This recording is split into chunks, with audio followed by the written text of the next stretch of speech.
अस्सलाम वालेकुम। Class 10th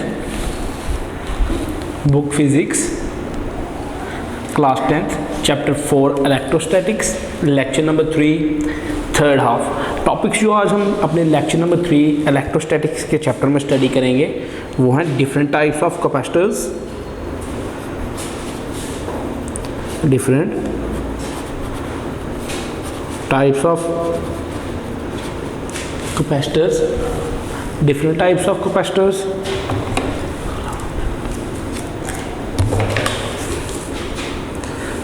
uses of capacitors,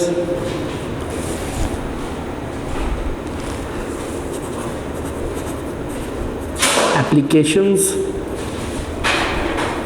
of electrostatics, application of electrostatics and hazards of static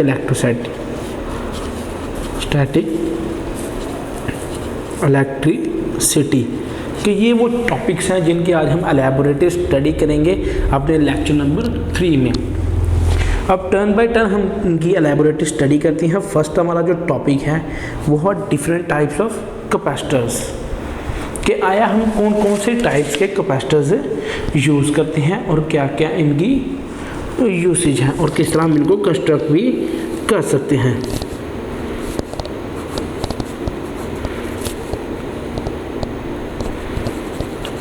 different types of capacitors, different types of capacitors, different types of capacitors में according the topic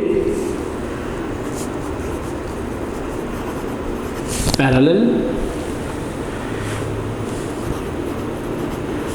plate capacitors. Parallel plate capacitors are not commonly used in most devices because in order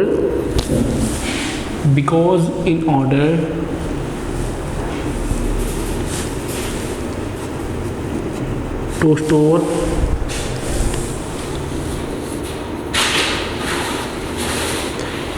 enough charge,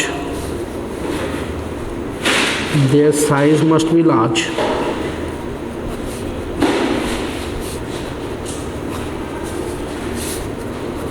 Which is not desirable। कि हमने जो parallel capacitors study किए थे, parallel capacitor क्योंकि उनकी जो capacitance होती है वो पैरेलल सीरीज़ में होती है, और जब हम उनको पैरेलल सीरीज़ में स्टडी करते हैं तो हम कहते हैं ये स्टोर कर सकते हैं चार्ज। तो लिहाजा हम चार्ज की बात करेंगे कि क्या इन्होंने कि चार्ज स्टोर किया है। लेकिन जब हम टाइप्स ऑफ कैपेसिटर्स में यूज़ करते हैं कि आया जो कैपेसिटर्स हैं वो किन किन टाइप्स के हैं और हम कहाँ कहाँ उनको यूज़ करते हैं, इसलिए जो पैरेलल कैपेसिटर्स है वो कॉमनली जो यूज़ होते हैं वो डिवाइसेस में होते हैं, लेकिन ज़्यादातर वो स्टोर एनर्जी या स्टोर चार्ज नहीं कर सकते। जब वो चार्ज स्टोर ही नहीं कर सकते तो फिर क्यों? क्योंकि तो उनका साइज जो है वो बहुत स्मॉल होता है। अगर वो स्टोर चार्ज करें तो उनका साइज जो है हमें लार्ज करना पड़ेगा, क्योंकि जो जितनी चीज़ बड़ी होगी वो उतनी चीज़ अपने अंदर समा सकती है। इसलिए इसका साइज छोटा होने की वजह से ये थोड़ा चार्ज जो है वो अपने अंदर स्टोर करता है, और अगर हम इसका साइज़ इंक्रीज़ करें तो वो इंक्रीज़ नहीं कर सकते क्योंकि वो डिज़ायरेबल ही नहीं है। जो ही वो डिज़ायरेबल ही नहीं होगा, अब parallel capacitor has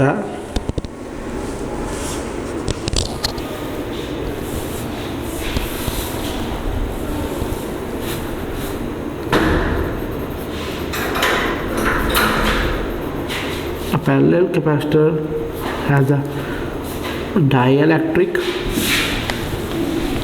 A parallel capacitor has a dielectric between their plates.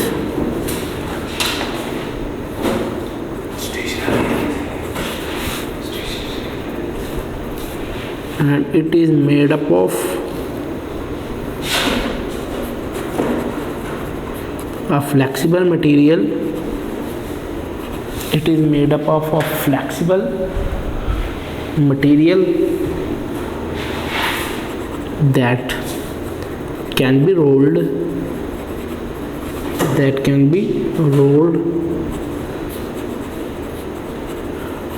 into the shape of cylinder. कि जो पैरेलल प्लेट कैपेसिटर्स हम यूज़ करते हैं वो उसके अंदर एक डाइलेक्ट्रिक होता है, क्योंकि जब हमने पैरेलल प्लेट जो कैपेसिटर्स हैं जब हमने उनकी कंस्ट्रक्शन स्टडी की थी तो हमने देखा था कि उसके अंदर एक डाइलेक्ट्रिक मौजूद होता है। डाइलेक्ट्रिक क्या करता है, वो दोनों प्लेट्स को सेपरेट करता है कि कैपेसिटर जो थिन प्लेट से मिलकर बने हैं उन प्लेट्स को सेपरेट करता है। जब वो सेपरेट करेगा तो वो एक डाइलेक्ट्रिक फॉर्म करेगा। इसी तरह जो डाइलेक्ट्रिक होता है इसमें पैरेलल प्लेट कैपेसिटर में वो बहुत ही फ्लेक्सिबल मटेरियल से बना होता है, और जो ही वो फ्लेक्सिबल मटेरियल से बना होगा तो हम उसको किसी भी शेप में रोल कर सकते हैं। जब हम उसको किसी भी शेप में रोल कर सकते हैं तो वो एक रोल लाइक सिलेंडर हो जाएगा, एक सिलेंडर की फॉर्म में वो रोल हो जाएगा। इसी तरह अगर हम पेपर कैपेसिटर स्टडी करें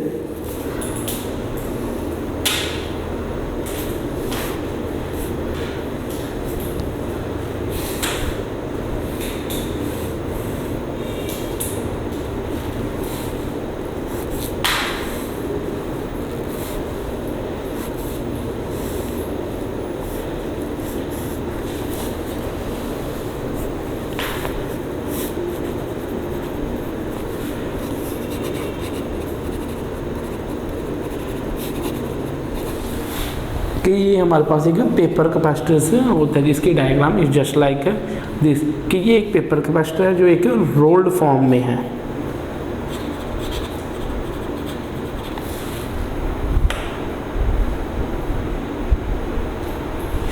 पेपर कैपेसिटर क्या है, पेपर है उसमें एल्यूमिनियम जो फॉइल है उस दोनों के अंदर जो डाइलेक्ट्रिक हमने यूज़ किया है वो पेपर का किया है। जब हमने डाइलेक्ट्रिक एक पेपर का यूज़ किया है तो उसकी यूटिलाइजेशन में हम ये स्टडी करेंगे कि जो ये डाइलेक्ट्रिक फॉर्म में था तो पेपर क्या है, एक फ्लेक्सिबल मटेरियल है, और जो ही पेपर एक फ्लेक्सिबल मटेरियल होगा तो हम क्या कहेंगे कि जो ये है ये फोल्ड हो जाएगा इनटू अ सिलेंडर, कि ये सिलेंडर्स की फॉर्म में फोल्ड हो सकता है। इसी तरह अगर हम पैरेलल प्लेट कैपेसिटर्स को स्टडी करें तो उनके अंदर भी जो डाइलेक्ट्रिक मौजूद होता है वो रोल हो सकता है इनटू अ सिलेंडर। जब वो रोल हो सकता है इनटू अ सिलेंडर तो in this way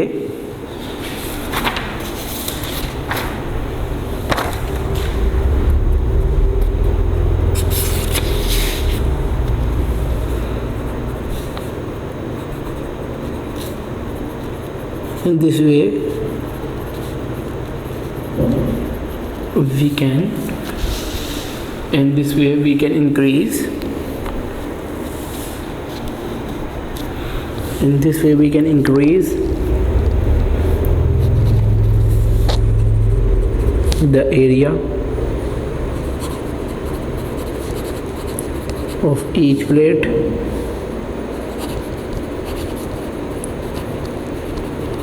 of capacitors can fit into a small place. Some other types of capacitors use chemical reactions. Some other types of capacitors use chemical reactions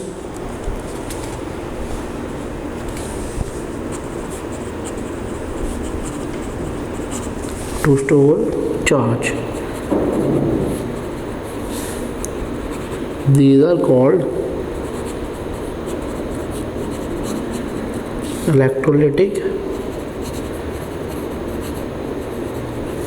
capacitors, कि जो इसी तरह हम अगर increase कर सकते हैं, क्योंकि जब वो सिलेंडर फॉर्म में होंगे तो हम इंक्रीज़ कर सकते हैं area of A parallel plate capacitor, और जो ही हम पैरेलल प्लेट कैपेसिटर्स का एरिया इंक्रीज़ करेंगे तो एरिया इंक्रीज़ करने के साथ जो ईच प्लेट होगी वो एक स्मॉल प्लेस में फ़िट हो सकती है, और जो ही वो एक स्मॉल प्लेस में फ़िट हो सकती है तो जो दूसरे अदर टाइप्स ऑफ कैपेसिटर्स हम यूज़ करते हैं केमिकल रिएक्शंस में तो वो क्या करेंगे, वो स्टोर करेंगे चार्ज। इसी तरह ये क्या है, ये दीज आर इलेक्ट्रोलिटिक कैपेसिटर्स के, ये सारे क्या हैं, एक इलेक्ट्रोलिटिक कैपेसिटर्स फॉर्म करते हैं। लेकिन कुछ कैपेसिटर्स ऐसे होते हैं जो अपने अंदर केमिकल रिएक्शंस के ज़रिए चार्ज स्टोर करते हैं, कि अपने अंदर वैसे केमिकल रिएक्शंस परफॉर्म करेंगे कि जिन रिएक्शन से हम क्या कर सकते हैं कि आया वो अपने अंदर चार्ज स्टोर कर सकते हैं। इस तरह स्टोरिंग ऑफ चार्ज से हम कहेंगे कि ये ऐसे इलेक्ट्रोलाइटिक कैपेसिटर्स हैं। इलेक्ट्रोलाइटिक कैपेसिटर्स ऐसे कैपेसिटर्स होते हैं जिनके अंदर इलेक्ट्रोलिसिस का फिनोमेना अकर करे, और जब इलेक्ट्रोलिसिस अकर करती है तो हम देखते हैं कि इलेक्ट्रोलिसिस में रिएक्शंस कैरी आउट होते हैं, और जो ही वो रिएक्शंस कैरी आउट होंगे तो इलेक्ट्रोलिसिस की मदद से वहाँ इलेक्ट्रोलाइटिक फिनोमेना अकर करेगा और वहाँ रिएक्शंस होंगे। जैसे इलेक्ट्रोलिसिस में स्टडी किया आपने केमिस्ट्री में कि ये ऐसी ब्रांच है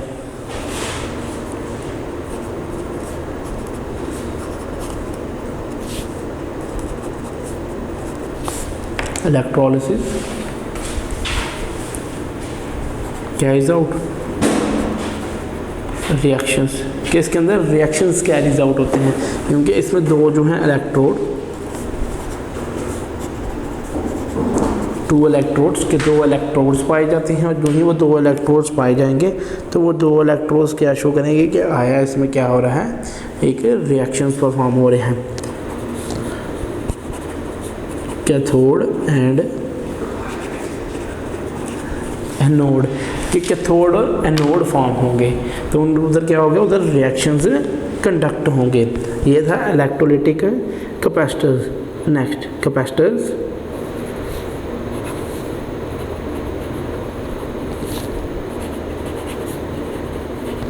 depend on different types on their construction,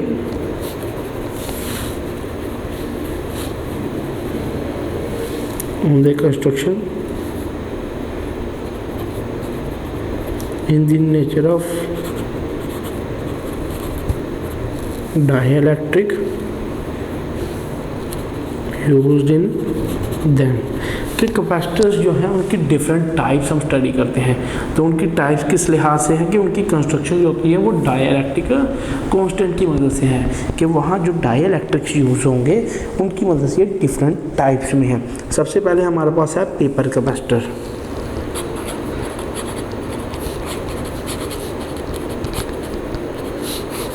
paper capacitor according to the topic,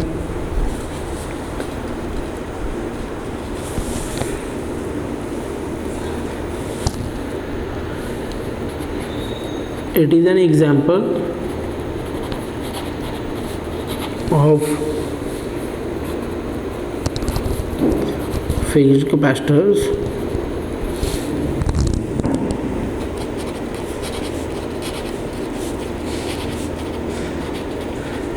the paper capacitors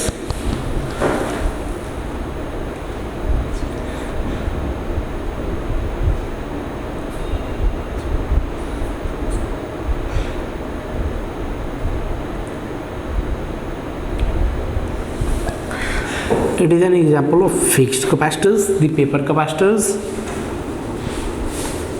consist of a cylindrical shape,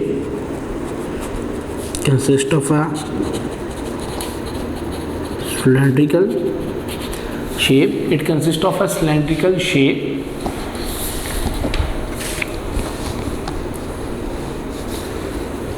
usually an oiled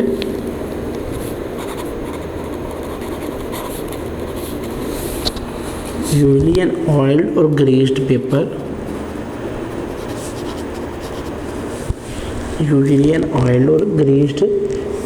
or a thin plastic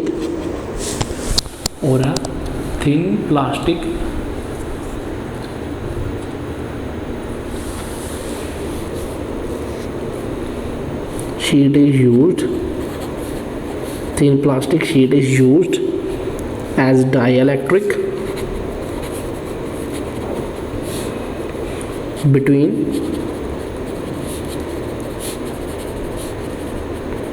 two aluminium foils, कि दो aluminium foils में हम क्या use करेंगे, just like हम जो पहले हमने डायग्राम ऑब्जर्व की थी,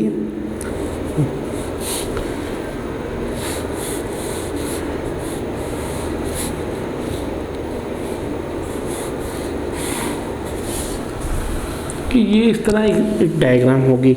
ये क्या होगा हमारे पास, एल्युमिनियम फॉयल, एल्युमिनियम फॉयल और ये पेपर।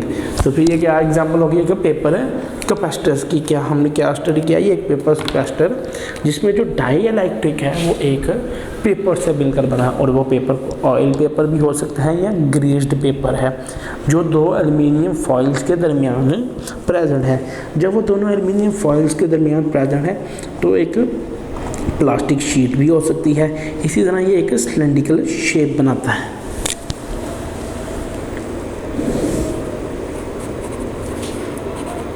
द पेपर और प्लास्टिक शीट, द पेपर और plastic sheet is finally rolled, is finally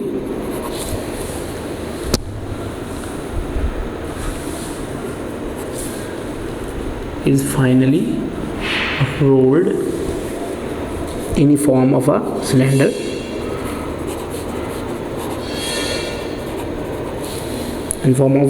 and then it is then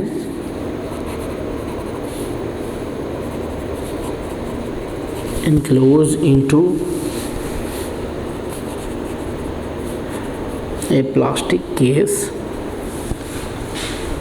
कि जो पेपर कैपेसिटर होते हैं वो फाइनली रोल किए जाते हैं एक सिलेंड्रिकल फॉर्म में, और जो ही हम उसको एक सिलेंड्रिकल फॉर्म में रोल करेंगे तो आया हम वहाँ ऑब्जर्व करेंगे कि जो in the form of a cylinder, इस सिलेंडर की फॉर्म में वहाँ एक एनक्लोज है, और ये क्या है, एक प्लास्टिक केस में। जब वो एक प्लास्टिक केस में इनक्लोज होंगे तो वो एक कैपेसिटर फॉर्म करेंगे। ये थी first type of capacitor which depends on the construction of their dielectric के पेपर कैपेसिटर में हमने ये स्टडी आउट किया है कि जो इसमें डाई इलेक्ट्रिक है जिसकी वजह से इसकी टाइप फॉर्म हुई है वो पेपर या प्लास्टिक का है, उसको हमने ऑयल या ग्रीस किया है ताकि वो स्ट्रक ऑफ ना हो सके। और जो ही वो स्ट्रक ऑफ नहीं होगा इसी लिहाज से हमने कहा है कि अगर हम उसकी फर्दर डिस्टिंग्विश करें तो जो फर्दर है कि वो उसको रोल किया जाता है एक सिलेंड्रिकल फॉर्म में, और जो ही हमने उसको एक सिलेंड्रिकल फॉर्म में रोल किया है तो जो डाई इलेक्ट्रिक होगा दोनों एल्युमिनियम फॉइल्स का, तो वो पेपर या प्लास्टिक जो है रोल किया जाता है एक सिलेंड्रिकल फॉर्म में, और फिर इसको एनक्लोज किया जाता है एक प्लास्टिक केस में। और जो ही हम इसको एक प्लास्टिक केस में रोल करेंगे तो ये अपने अंदर क्या करेगा, ये चार्ज स्टोर करेगा।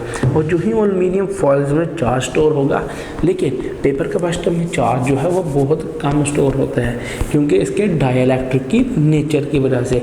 एक तो ये रोल्ड हुआ है सिलेंडर्स में, उसके ऊपर इसका जो साइज़ है वो बहुत ज़्यादा बड़ा नहीं है, और जितना साइज़ कम होगा उतना ज़्यादा ही ये चार्ज कम स्टोर करेगा। इसी तरह जब ये प्लास्टिक केस में हो जाएगा तो फिर हम इसको कहेंगे ये क्या है, ये एक पेपर कैपेसिटर है। Next type is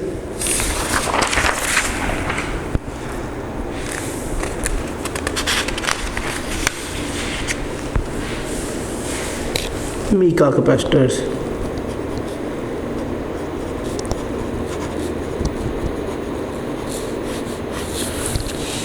Mica capacitor. According to the topic, Mica capacitor is an example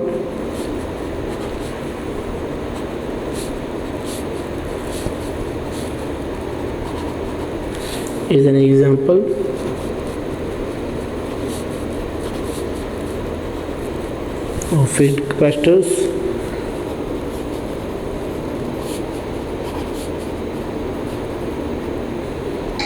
in these capacitors. Mica is used as dielectric constant between the two metal plates, कि वो between the two metal plates में use होता है mica. Since mica is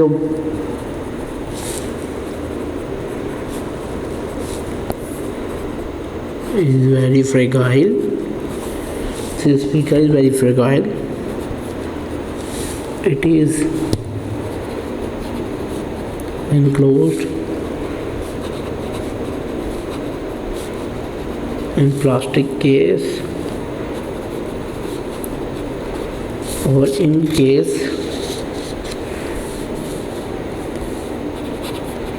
of some insulator.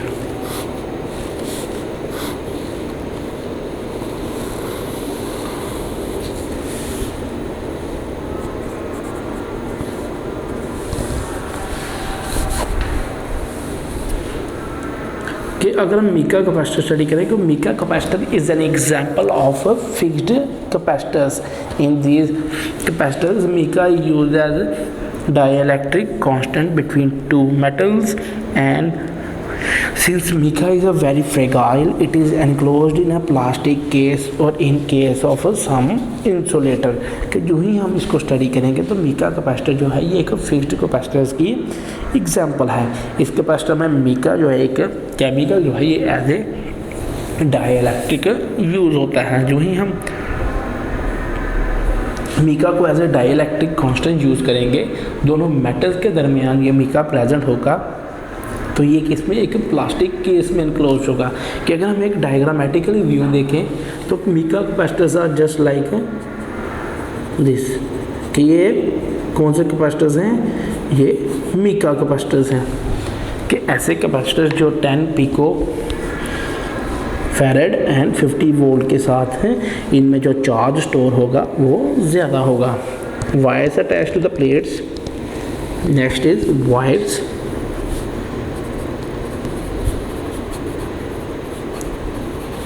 Attach to the plates,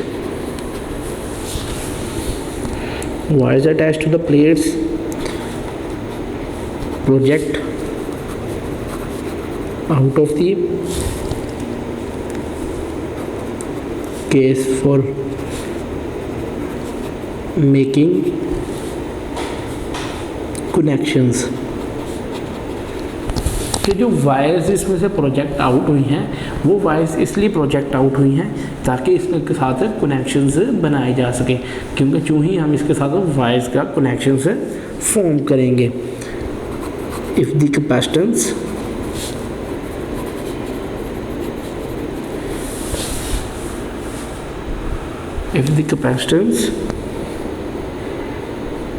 is increased, if the capacitance is to be increased, large number of plates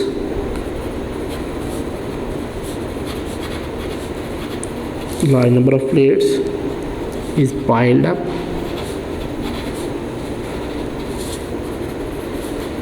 one over the other,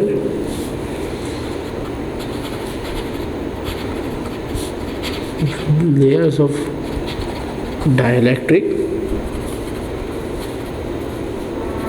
in between and alternative plates। कि जो ही हम इसकी capacitance increase करना चाहेंगे तो ये capacitance कैसे इंक्रीज़ करेंगे, हम नंबर ऑफ़ प्लेट्स इंक्रीज़ करके, कि हम ज़्यादा से ज़्यादा जो प्लेट्स हैं वो अटैच कर सकते हैं, यानी पाइल कर सकते हैं। जब हम ज़्यादा नंबर ऑफ़ प्लेट्स पाइल करेंगे with larger number of plates, तो फिर ज़्यादा प्लेट्स के अंदर दरमियान हम क्या यूज़ करेंगे, डाइलेक्ट्रिक, क्योंकि डाइलेक्ट्रिक तो है वो लाजमी प्रेजेंट होता है इन प्लेट्स के दरमियान। और जो ही वो लाजमी प्रेजेंट होगा इन प्लेट्स के दरमियान, तो आया हम यहाँ से ये सजेस्ट करेंगे कि जो ही हमने डाइलेक्ट्रिक जो है प्लेस किया बिटवीन देम, जो ही हमने डाइलेक्ट्रिक प्लेस किया तो डाइलेक्ट्रिक की प्लेसिंग की वजह से क्या होगा कि इनमें अल्टरनेटिव प्लेट्स भी कनेक्ट हो सकती हैं ईच अदर के साथ। कि दोनों के साथ हम अल्टरनेटिव प्लेट्स करके लार्ज से लार्ज चार्ज स्टोर कर सकते हैं। जब हम लार्ज से लार्ज स्टोर करेंगे तो स्टोरेज हमें यहाँ ये ऑब्जर्व करेगी कि जो ही हमने ज़्यादा से ज़्यादा चार्ज स्टोर करेंगे हम ज़्यादा से ज़्यादा मीका कैपेसिटर्स की प्लेट जो है वो अटैच कर सकते हैं। अब जितनी ज़्यादा प्लेट्स हम अटैच करेंगे उन प्लेट्स के साथ हम क्या करेंगे, उनके दरमियान में डाइइलेक्ट्रिक बनाएंगे और जो ही वो डाइइलेक्ट्रिक बनेगा तो वो अल्टरनेटिव प्लेट्स जो हैं उसके साथ कनेक्ट किया जाएगा ईच अदर के साथ। नेक्स्ट इज़ कि ये था हमारा मीका कैपेसिटर जिसमें हम जितना मर्जी चार्ज स्टोर करने के लिए नंबर ऑफ़ प्लेट्स को ही इंक्रीज़ कर देते हैं। Next is in variable type of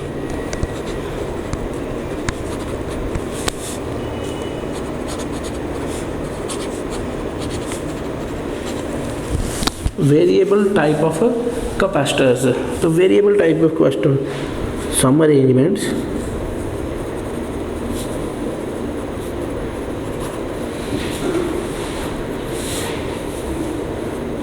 is made to change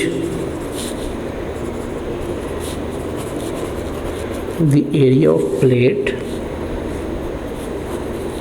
facing each other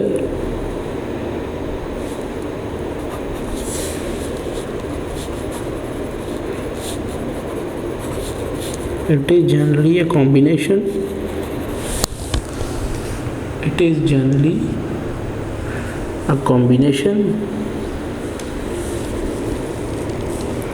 of plates. It is generally a combination of plates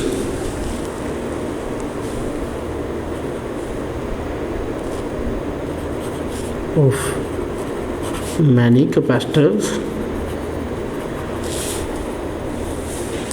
with air as a dielectric. It consists of two sets of plates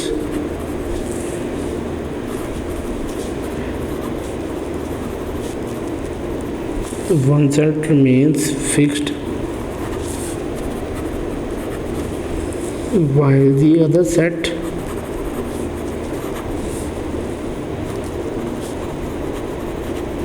can rotate.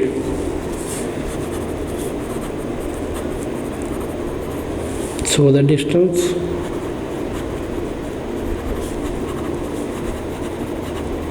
between the plates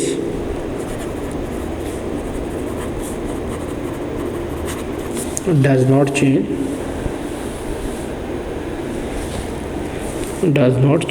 and they do not touch each other. ये जो variable type of capacitors होते हैं, some arrangements is made to change the area of plates facing each other.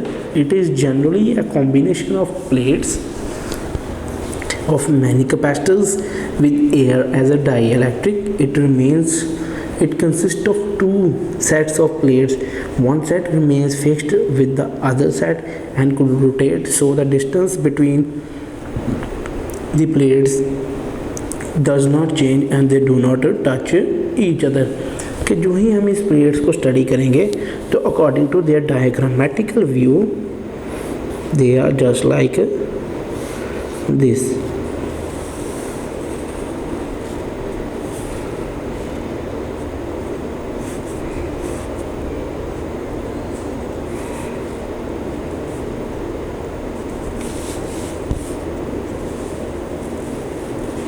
They are just like this unrolled plates.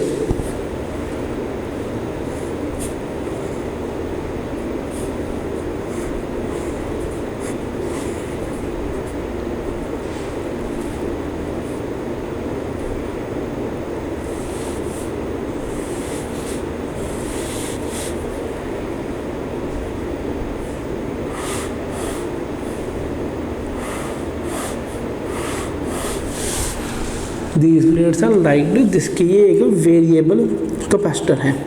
Variable capacitor जो है ये metal से, area of plate से मिलकर बनता है। किसकी जो प्लेट्स हैं वो मेटल से मिलकर बनती हैं, लेकिन जो ही वो एक दूसरे को फेस करती हैं, ये कॉम्बिनेशन होता है मैनी प्लेट्स, कि बहुत ज़्यादा प्लेट जो हैं एक तरतीब के साथ यहाँ कनेक्ट की जाती हैं। जब वो एक तरतीब के साथ यहाँ कनेक्ट किए जाएंगे तो यहाँ जो डाइइलेक्ट्रिक फॉर्म होगा, जो डाइइलेक्ट्रिक यहाँ फॉर्म होगा वो कंसिस्ट करेगा सेट्स ऑफ प्लेट्स के, कि उसके अंदर 2 सेट ऑफ प्लेट्स होंगे। जब 2 सेट ऑफ प्लेट ज्वाइन होंगे तो वहाँ एक डाइइलेक्ट्रिक यूज़ होगा। जब एक डाइइलेक्ट्रिक यूज़ होगा तो उस डाइइलेक्ट्रिक के यूज़ होने से हम देखेंगे यहाँ क्या है कि वो जो प्लेट्स हैं उनका डिस्टेंस चेंज नहीं होगा, लिहाजा वो टच भी नहीं कर सकते। और जो ही वो टच नहीं कर सकेंगे तो वहाँ क्या होगा कि वो रोटेट करेंगे, और जो ही वो रोटेट करेंगे वो अपने ही डिस्टेंस यानी अपनी ही जगह पे रोटेट करेंगे। Next is the common area of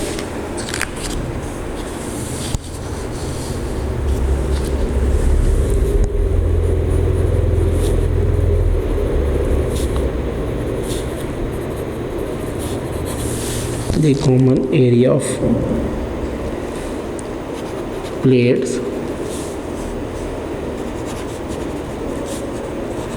of 2 sets.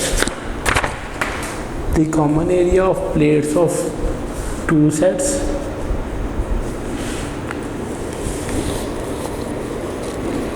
which faces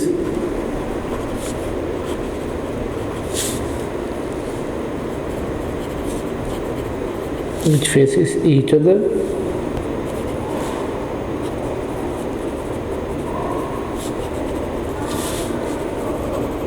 determines the value of capacitance. Thus the capacitance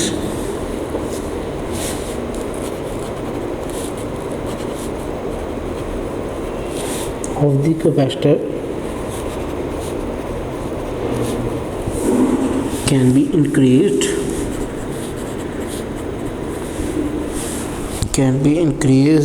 or decreased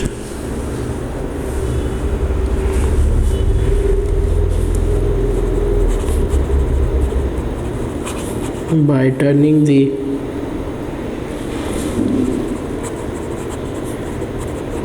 rotatable plates in or out the space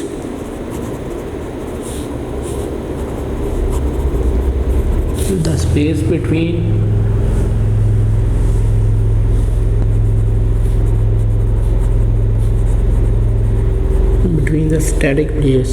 Such capacitors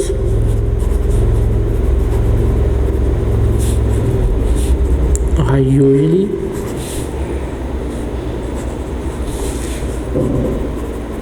for tuning in radio sets. कि जो common area होगा plates का, उस common area of plates पर 2 sets जो हैं वो each other को फेस करेंगे, कि यानी वो ऐसे सीक्वेंस में प्लेट्स लगेंगी कि आया प्लेट, एक प्लेट का फेस दूसरे प्लेट के फेस को फेस करेगा, कि ईच अदर के साथ वो इस तरह करीब होंगे। तो ये डिटरमाइन करेगा कि वैल्यू ऑफ कैपेसिटेंस, कि कैपेसिटेंस की वैल्यू आया कितनी है। अगर हमने वैल्यू ऑफ कैपेसिटेंस इंक्रीज़ करनी है तो हम नंबर ऑफ प्लेट्स इंक्रीज़ कर देंगे।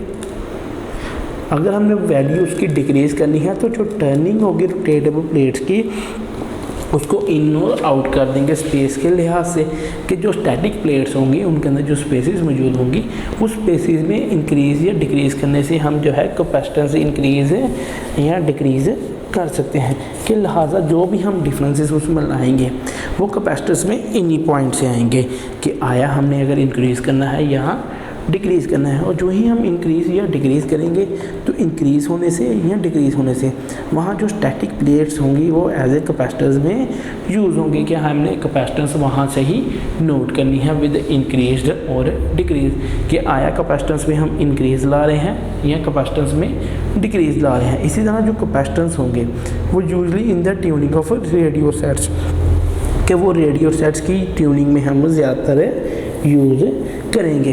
कि ज़्यादातर जो वेरिएबल कैपेसिटर्स होते हैं ये नंबर ऑफ़ प्लेट्स इनमें होती हैं, और जितनी ज़्यादा नंबर ऑफ़ प्लेट्स होंगी उतनी वैल्यू उनकी स्टोरिंग ऑफ चार्ज ज़्यादा होगी।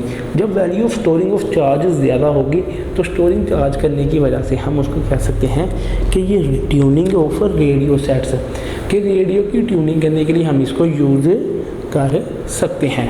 नेक्स्ट इज़, ये थी हमारी type of capacitor which is known as a variable capacitor. Next is electrolytic capacitor.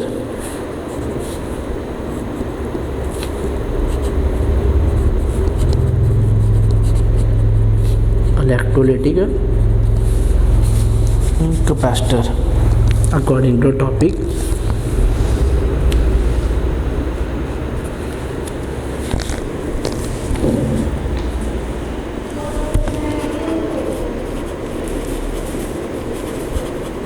an electrolytic capacitor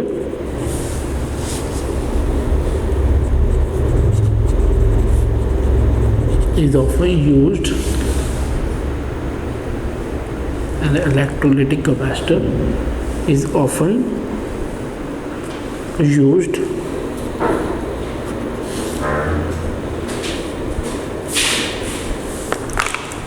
to store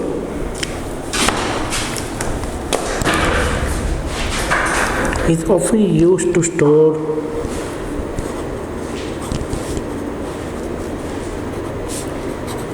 a large amount of charge at relatively low voltages. It consists of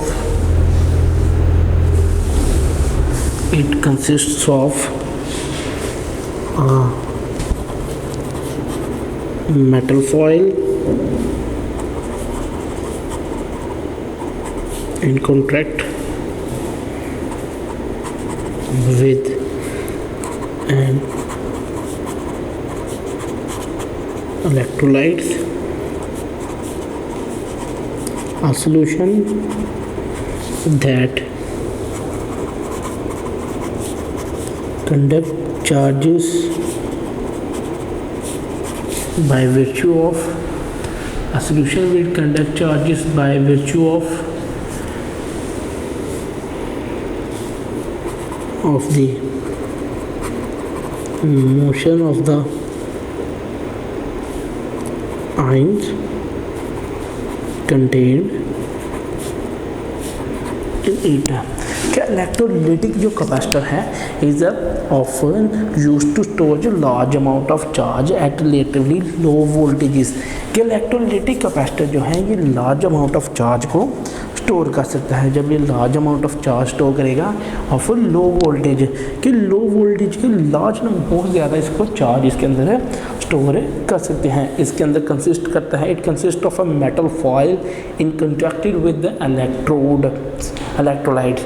कि हम इसके अंदर जो metal foil use करते हैं उसको electrolyte के अंदर डिप किया होता है, यहाँ कॉन्ट्रैक्ट में इलेक्ट्रोलाइट करते हैं। अगर हम स्टडी करेंगे इलेक्ट्रोलाइट क्या होता है, क्योंकि इलेक्ट्रोलाइटिक जो सेल है इसमें इलेक्ट्रोलिसिस का जो फिनोमिना है वो ओकर करेगा, और जो ही वो इलेक्ट्रोलिसिस का फिनोमिना ओकर करेगा तो इलेक्ट्रोलिसिस के फिनोमिने में हम इलेक्ट्रोड्स यूज़ करते हैं और इलेक्ट्रोड्स के साथ साथ इलेक्ट्रोलाइट सोल्यूशन यूज़ करते हैं। और जो ही हम इलेक्ट्रोलाइट सोल्यूशन यूज़ करेंगे उस सोल्यूशन से हम कह सकते हैं कि आया जो कंडक्शन है वो इलेक्ट्रोड से होगी, और जो ही वो इलेक्ट्रोड से कंडक्शन होगी तो उस कंडक्शन से हम यही स्टडी करेंगे कि जो सोल्यूशन है उसमें इलेक्ट्रोलाइट सोल्यूशन पाया जाता है।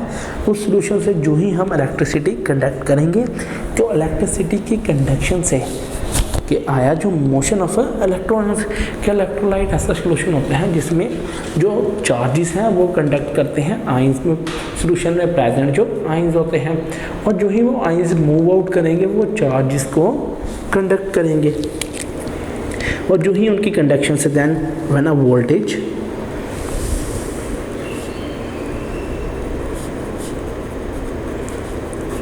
when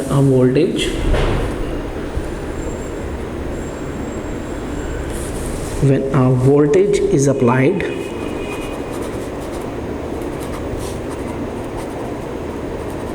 between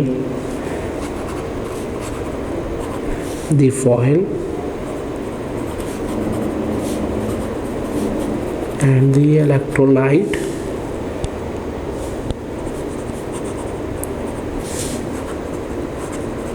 a thin layer of metal oxide is formed on the foil, and this layer serves as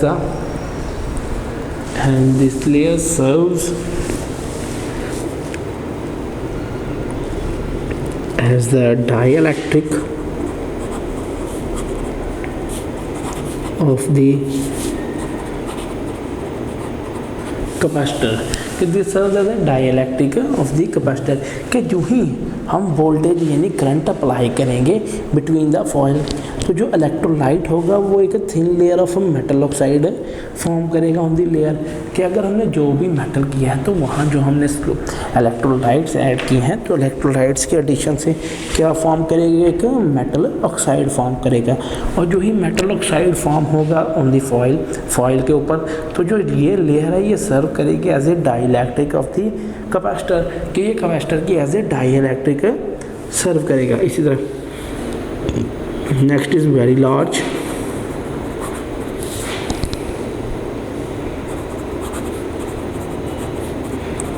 capacitances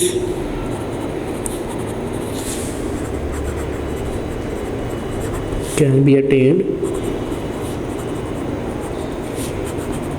because the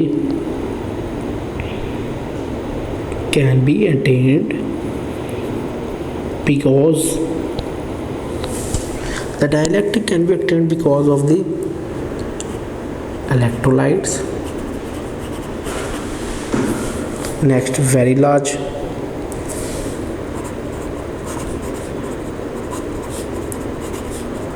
capacitances can also be attained because the dielectric is very thin, कि जो high कैपेसिटेंसीज हमने यहाँ use करनी है, जो ही हम high कैपेसिटेंसीज use करेंगे तो हम कहेंगे वो हमें कैसे अटेन हो सकती हैं, because dielectric is very thin, कि जो डाइलेक्ट्रिक है वो बहुत ही थिन है, और जो ही डाइलेक्ट्रिक थिन होगा तो वहाँ हाई कैपेसिटेंसीज भी मिल सकती हैं। नेक्स्ट, अकॉर्डिंग टू इस diagram,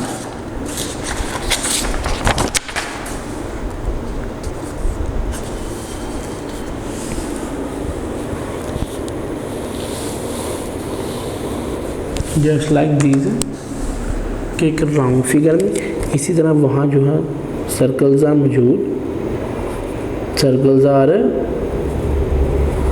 included, consist of circles,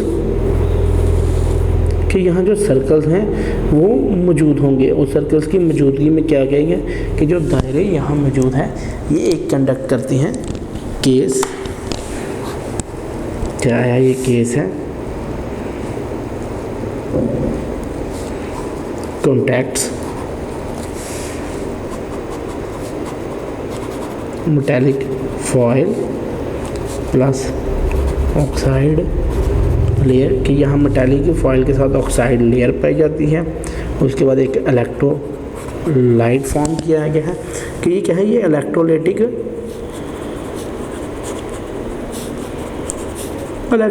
capacitor है। कि ऐसा कैपेसिटर जिसके अंदर जो फॉइल्स प्रेजेंट है और फॉइल्स के साथ साथ वहाँ मेटेलिक फॉइल के साथ साथ ऑक्साइड लेयर भी प्रेजेंट है, और ऑक्साइड लेयर क्या करेगी, वहाँ इलेक्ट्रोलाइट जो प्रेजेंट है उसके साथ फॉर्म करके वो केसेस बनाएगी। इसी तरह इसके साथ इसका जो कांटेक्ट होगा, कांटेक्ट से वो एज इट इज़ ही ये थी टाइप हमारी इलेक्ट्रोलाइटिक कैपेसिटर, जो कि बहुत ज़्यादा चार्ज अपने अंदर स्टोर कर सकते हैं विद लो वोल्टेजेस। ये था हमारा topic about different types of capacitors. जिस टाइप में हमने पेपर कैपेसिटर स्टडी किया, मीका कैपेसिटर स्टडी किया, वेरिएबल कैपेसिटर स्टडी किया और इलेक्ट्रोलाइटिक कैपेसिटर किया कि वो कितना कितना अपने अंदर चार्ज स्टोर कर सकते हैं और कितनी कितनी उनके अंदर चार्ज स्टोर करने की एबिलिटी है। उसी एबिलिटी के लिहाज से हमने स्टडी किया कि आया हम उसी एबिलिटी को जब चेकआउट करते हैं तो वो जो एबिलिटी होगी उसकी चार्ज वो लो वोल्टेजेस के साथ होगी। Next topic is uses of capacitance.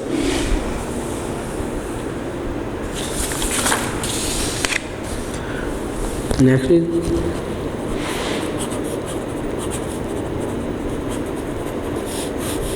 Uses of capacitors कि आया कैपेसिटर कहाँ कहाँ यूज होते हैं। First of all capacitors are of wide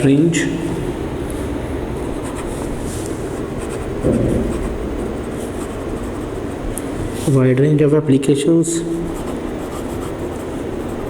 in different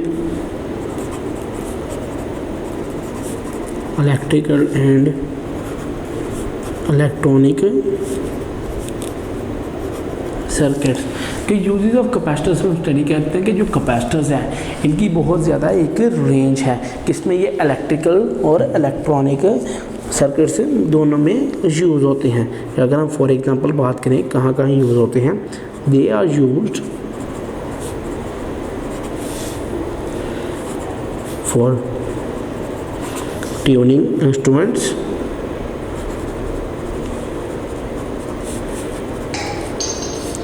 transmitters,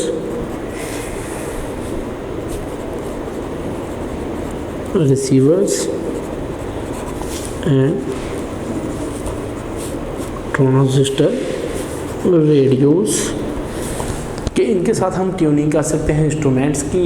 instruments में हम ट्रांसमीटर्स की, रिसीवर्स की एंड ट्रांजिस्टर रेडियोस की कि हम इनकी ट्यूनिंग कर सकते हैं। They are also used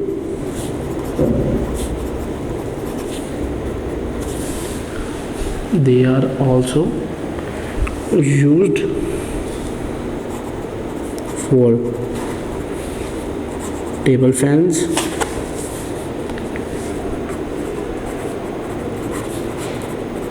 ceiling fans,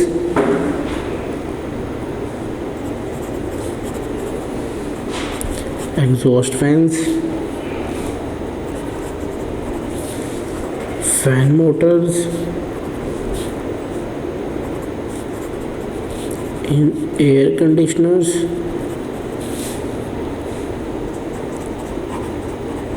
coolers, motors, washing machines,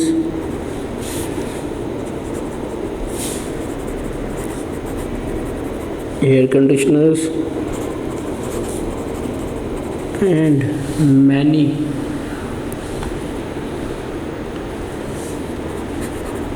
other appliances. Okay, these are also used for table fans, ceiling fans, exhaust fans,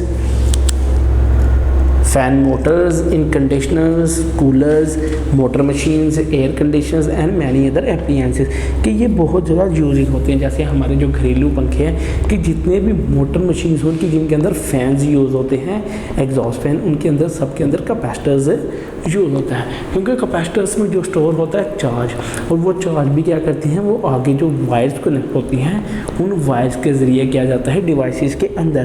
जब वो उन वायर्स के ज़रिए डिवाइसेस के अंदर जाएगा तो उसके बाद क्या करेगा, उसकी स्पीड यानी उसकी कैपेसिटेंस को इंक्रीज़ करेंगे। इसलिए हम जब फैंस हैं उनमें ज़्यादातर कैपेसिटर्स यूज़ करते हैं। Next is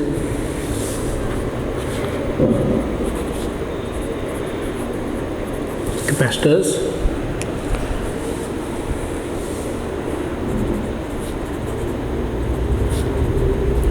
are also used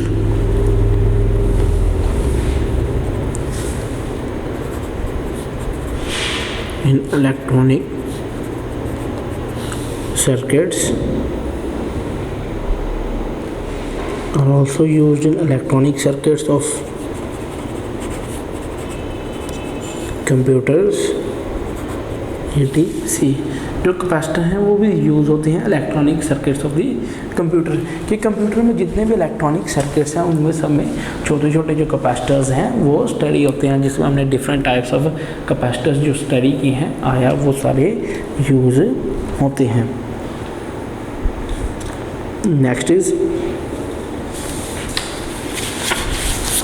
capacitors can be used to differentiate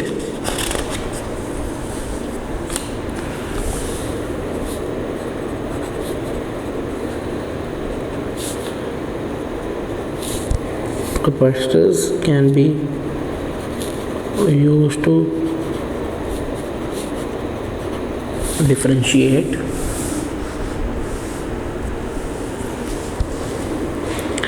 between high and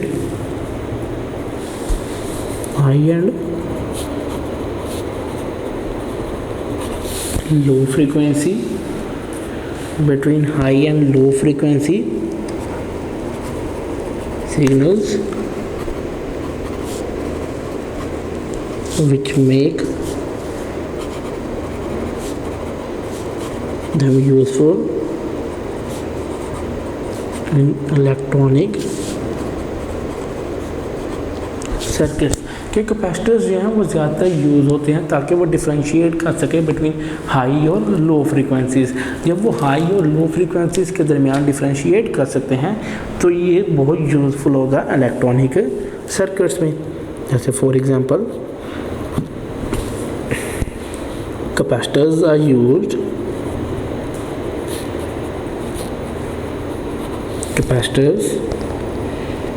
are used in the resonant circuits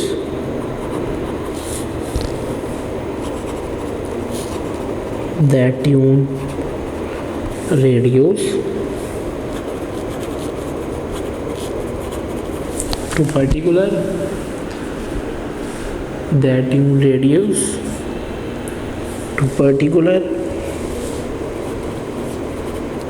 frequencies कि ऐसे जो कैपेसिटर्स हैं ये रेजोनेंट सर्किट्स में यूज़ होते हैं. कि रेजोनेंट सर्किट्स कौन ऐसे सर्किट्स हैं जो हम रेडियोस की ट्यूनिंग के लिए यूज़ करते हैं ताकि हम डिफरेंट फ्रीक्वेंसी यानी डिफरेंट चैनल्स और फ्रीक्वेंसीज के साथ सुन सकें. सच सर्किट्स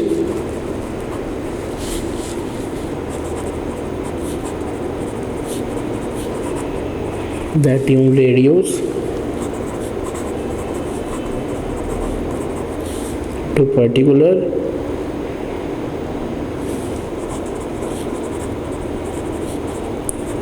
frequencies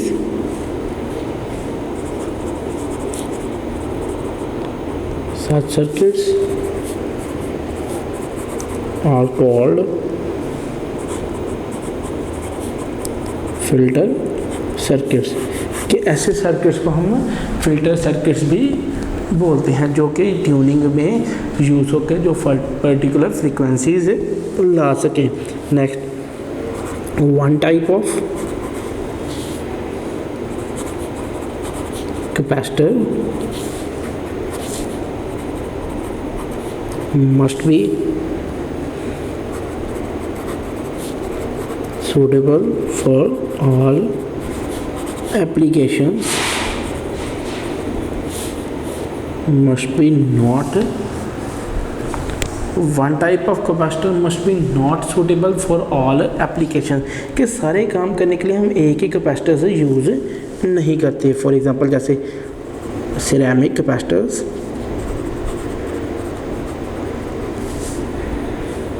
और generally can be used to vast ranges of application कि जितने हमने different types of capacitor study की हैं वो चार्ज की रेशो से उनके यहाँ पे डिफरेंट वर्किंग्स भी हैं कि अगर हम ये कहें कि हम एक ही कैपेसिटर से हम सारे काम ले लें तो ऐसा नहीं होता कि जैसे अभी हमने कैपेसिटर्स की बात की कि कुछ कैपेसिटर्स क्या होते हैं वो यूज़ होते हैं लो फ्रीक्वेंसी और हाई फ्रीक्वेंसी पे। इसी तरह वो डिपेंड करते हैं चार्ज पे भी कि आया कितना चार्ज वो स्टोर करते हैं और कितने वोल्ट्स में वो चार्ज स्टोर करते हैं। जब वो चार्ज स्टोर करेंगे वो कितने वोल्ट्स में स्टोर करेंगे कि हमने पहले तो सबसे पहले जो सीरीज़ पैरेलल और सीरीज़ कैपेसिटर स्टडी की है कि हमने देखा कि उनमें कैपेसिटर्स में क्या है कि जो उनकी कंस्ट्रक्शन है उसमें जो डिफरेंट प्लेट्स यूज़ होती हैं वो डिफरेंट वे और डिफरेंट अरेंजमेंट से हैं और जो ही वो डिफरेंट वे और डिफरेंट अरेंजमेंट से होंगे तो आया हम यहाँ ये कहेंगे कि जो सूटेबल कैपेसिटर्स होंगे कि ऐसे कैपेसिटर्स जो डिफ्रेंशिएट कर सके between high and low frequency signals और जो ही वो हाई और लो फ्रीक्वेंसी सिग्नल्स में डिफ्रेंशिएट कर सके। फिर कुछ से ऐसे होते हैं जिनकी वास्ट एप्लीकेशन होती हैं इलेक्ट्रिक और इलेक्ट्रॉनिक मीडियम में कि कुछ इलेक्ट्रिक और इलेक्ट्रॉनिक मीडियम में यूज़ होते हैं और जो ही वो इलेक्ट्रिक और इलेक्ट्रॉनिक मीडियम में यूज़ हो सके हैं तो कुछ जो है वो स्टोर चार्ज करते हैं जैसे फीलिंग सीलिंग फैंस इन फैंस में यूज़ होते हैं। और जब हम उनकी यूसेज स्टडी करते हैं तो हम कहते हैं कि कुछ सर्किट जो हैं वो ट्यूनिंग के लिए भी यूज़ हो सकते हैं कि कुछ कैपेसिटर से हम ट्यूनिंग्स भी कर सकते हैं जब जैसे कि ट्यूनिंग ऑफ रेडियोस के रेडियोस की हम ट्यूनिंग कर सकते हैं। ऐसे जो पर्टिकुलर रेजोनेंस में यूज़ हों उनको हम फिल्टर सर्किट्स भी बोलते हैं कि वो क्या क्रिएट करते हैं वो अलग ही अपना सर्किट है क्रिएट करते हैं। इसी तरह उनके सूटेबल एप्लीकेशंस हैं। इसी तरह सेरामिक एप्लीकेशंस सिरेमिक जो कैपेसिटर्स हैं ये वास्ट रेंज ऑफ एप्लीकेशन में कि ज़्यादातर जो सिरेमिक कैपेसिटर्स हैं ये यूज़ होते हैं। इसी तरह हम जो कैपेसिटर्स हैं उनको वोल्टेज और फैराडे यानी कैपेसिटेंस ओवर चार्ज और वोल्टेज के लिहाज से यूज़ करते हैं कि आया इसमें कितना चार्ज पाया गया है और कितना इसमें चार्ज नहीं मौजूद। इसी तरह चार्ज के साथ साथ आया इसमें कितने वोल्ट एनर्जी भी स्टोर्ड है। चार्ज तो स्टोर्ड है क्योंकि चार्ज तो उसने कंडक्ट करना है। इसी तरह वोल्ट एनर्जी भी आया स्टोर्ड है कि नहीं। ये था हमारा topic about the uses of capacitance के टाइप्स ऑफ कैपेसिटर्स के बाद हमने उनकी यूज स्टडी की कि आया हम कैपेसिटर्स को कहाँ कहाँ यूटिलाइज करते हैं और वो डिफरेंट इलेक्ट्रिक और इलेक्ट्रॉनिक जो मीडियम जो एप्लीकेशंस हैं उनके अंदर हम इनको यूज़ करते हैं। जितने भी सर्किट्स हैं उनके अंदर कैपेसिटर्स लगे होते हैं। आया हमारे कंप्यूटर का जो मदरबोर्ड है उसके ऊपर कैपेसिटर्स लगे होंगे कि छोटी सी छोटी जो इलेक्ट्रॉनिक मीडियम होगी कि जो बेशक आप एक रिमोट ले लें किसी भी टीवी या एलसीडी का उसके अंदर भी कैपेसिटर्स यूज़ होते हैं कि जो सारे डिवाइसेस हैं वो कैपेसिटर से मिलकर बनते हैं क्योंकि कैपेसिटर की जो खसूसियत है जो करैक्टरिस्टिक्स है कि वो स्टोर करता है चार्ज और एनर्जी कि आया उसमें एनर्जी और चार्ज स्टोर होता है जिसकी वजह से हम इसको डिफरेंट एप्लीकेशंस में यूज़ करते हैं। Next topic is applications of electrostatics.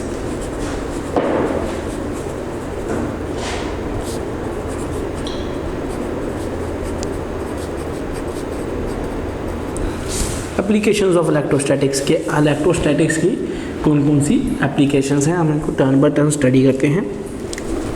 Static electricity,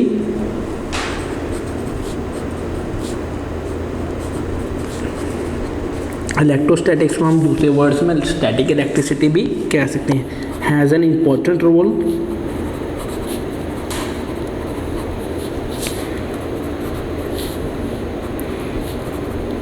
in our everyday lives,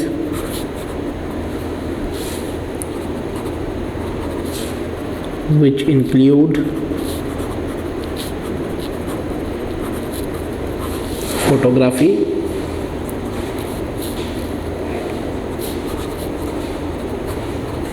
car painting, extracting dust from dirty carpets,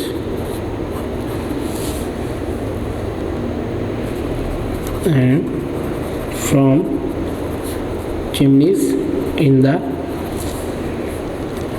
industrial machines.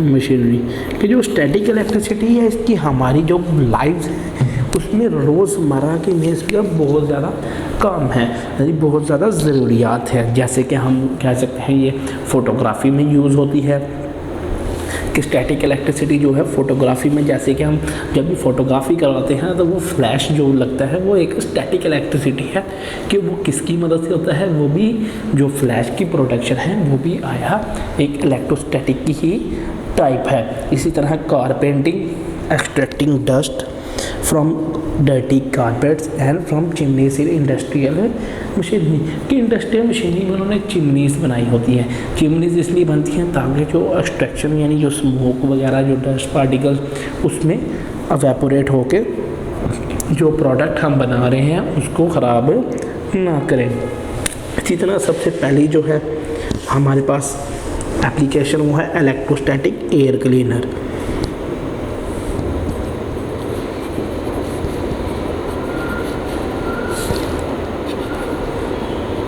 Electrostatic air cleaner कि इलेक्ट्रोस्टैटिक एयर क्लीनर क्या होता है? According to definition,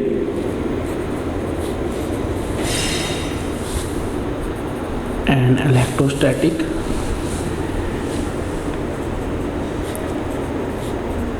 air cleaner is used in homes to relieve the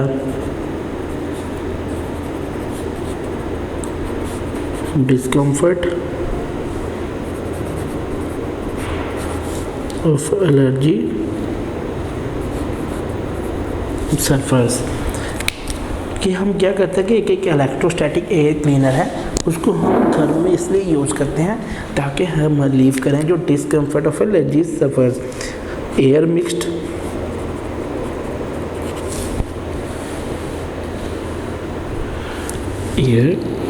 with dust and pollen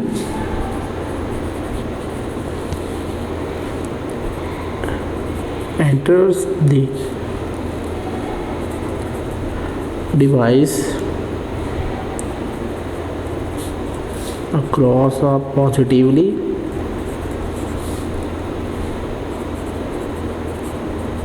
charged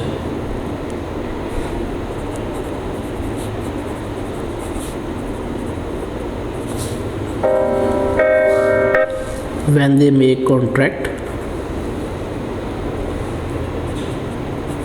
with mesh कि जो electrostatic air cleaner है उसने क्या करना है जो हमारे होम्स में एलर्जिकल सरफेस होते हैं जैसे डस्ट पार्टिकल्स होते हैं, पोलन पार्टिकल्स होते हैं कि वो क्या करेंगे कि आया वो सारे पार्टिकल्स जब मिक्स होंगे तो मिक्स आउट होने के बाद कि जो ही हम उनकी मिक्सेशन करेंगे तो वो एलर्जिकल कॉज करेंगे और जो ही वो एलर्जी कॉज करेंगे इसलिए हम क्या करते हैं हम यूज़ करते हैं एयर क्लीनर्स के वो क्लीनर्स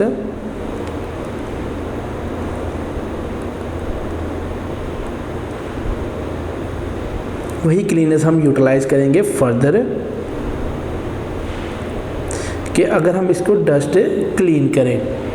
और डस्ट क्लीनिंग का जो प्रोसेस है वो एज इट इज़ है कि एयर जो मिक्स करती है वो डस्ट और पोलन के साथ वो एंटर करती है device across a positively charge when they make contact with mesh कि जो ही वो कॉन्ट्रैक्ट बनाएंगे एक मैश के साथ तो वो एंटर करेगी।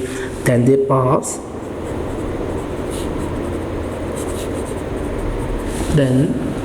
पास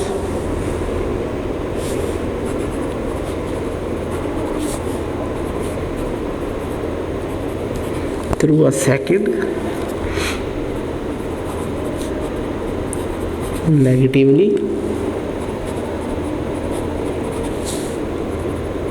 चार्ज्ड मैश।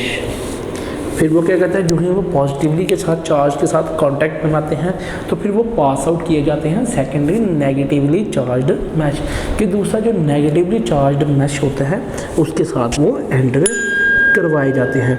और जो ही वो उनको एंटर करवाया जाता है तो एंटर करवाने के बाद जो है causes the particles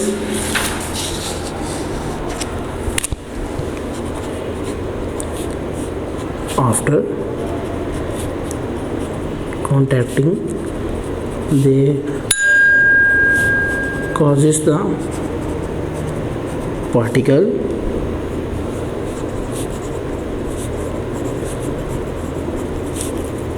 to precipitate. They causes the particles to precipitate out on the surface of mesh. क्या करेंगे वो, जो ही ये पार्टिकल्स कांटेक्ट करेंगे तो इनकी कांटेक्ट करने के बाद वो जो पार्टिकल्स हैं वो मिक्स आउट होंगे, और जो ही वो मिक्स आउट होंगे, उनके मिक्स आउट होने के बाद वो क्या करेंगे, वो पार्टिकल्स मिक्स होंगे, और जैसे ही वो मिक्स होंगे तो वो ऑन द मैश ट्रांसफ़र होंगे, और जैसे हम उनको ऑन द मैश ट्रांसफ़र करेंगे तो ट्रांसफ़र करने के बाद के आया ये जो ट्रांसफ़र हुआ है तो वो टू द सरफेस हुए हैं। कि अगर हम इसकी डायग्रामेटिकल व्यू देखें जस्ट लाइक दिस,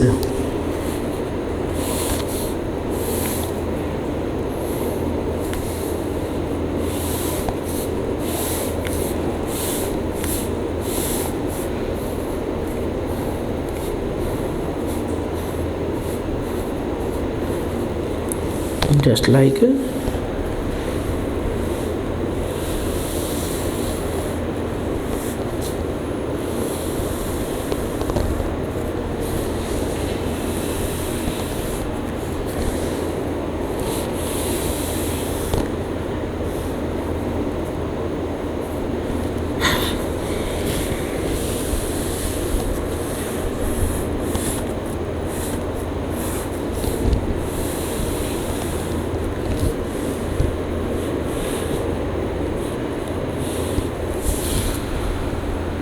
कि इस तरह कुछ इसका सरफेस होगी, और जो ही हम इसकी सरफेस स्टडी करेंगे तो आया हम यहाँ कहेंगे कि जो पार्टिकल्स है कि जैसे ही जो डस्ट है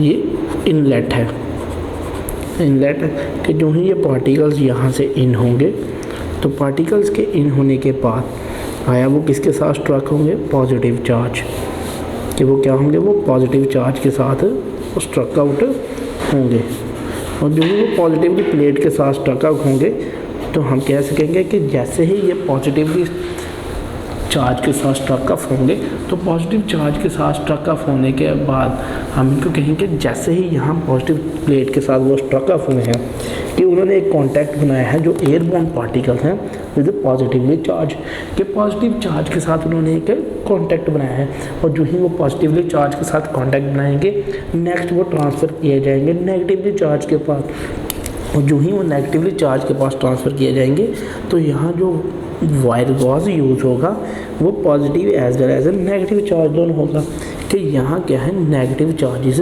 मौजूद होंगे कि वो एज इट इज़ ही यहाँ पास आउट किए जाएंगे, और जो ही वो यहाँ पास आउट किए जाएंगे तो इनके पास आउट करने से हम कहेंगे यहाँ जो इनलेट है पार्टिकल्स का वो जब नेगेटिव पॉजिटिवली चार्ज के बाद नेगेटिव चार्ज को पास आउट किए जाएंगे तो बाद में वो आउटलेट की तरफ किए जाएंगे, कि वहाँ से हम उसको आउटर ऑफ द सरफेस से एक मैश पे प्रेसिपिटेट करेंगे, कि उनकी जो प्रेसिपिटेशन होगी, जो प्रेसिपिटेट बनाने का फिनोमेना होगा वो आउटलेट पे होगा।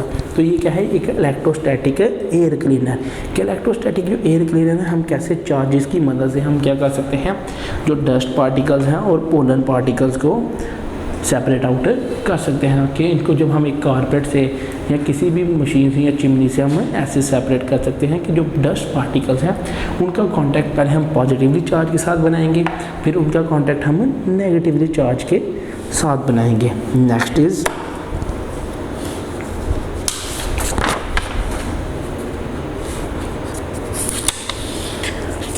Through this process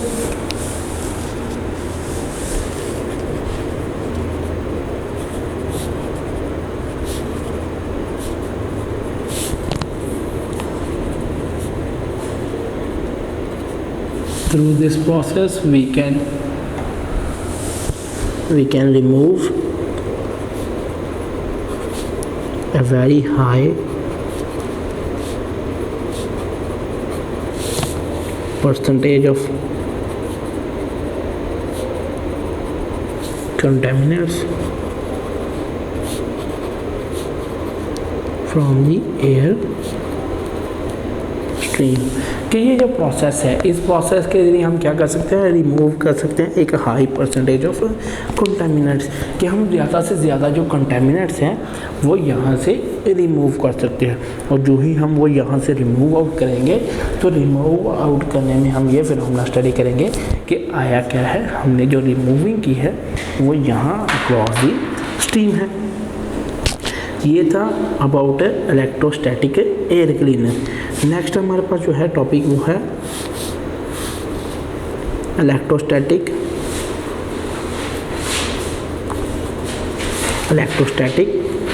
powder painting. Electrostatic powder painting according to topic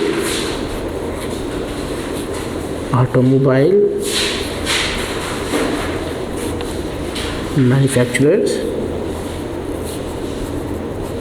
use static electricity to paint new cars।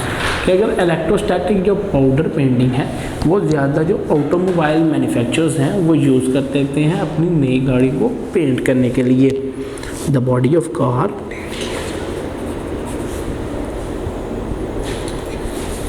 the body of car is charged and then the paint is given of opposite charge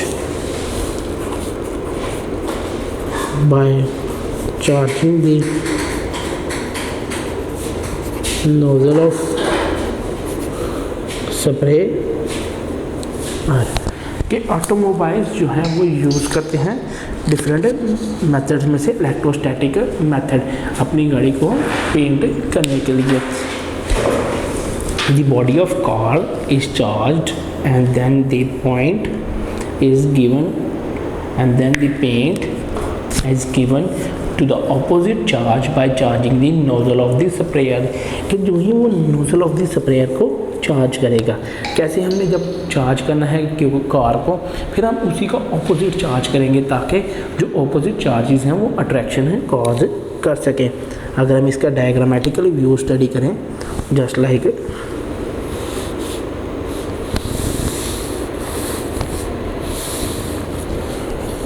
this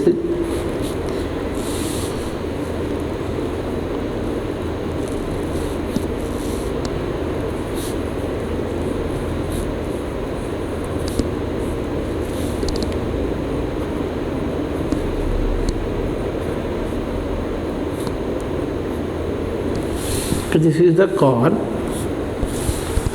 क्या हमारे पास ये car मौजूद है, तो हमने इसको negatively charge किया है। Whole body is negatively charged.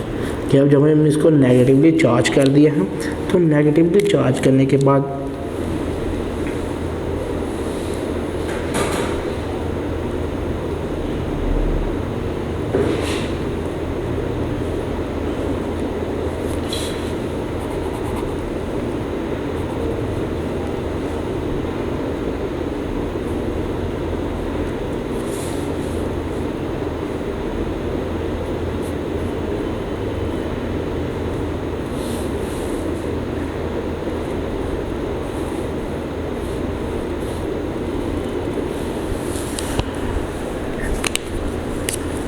कि ये हमारे पास स्प्रे गन मौजूद होगी, और स्प्रे गन के साथ अगर हम इसकी high voltage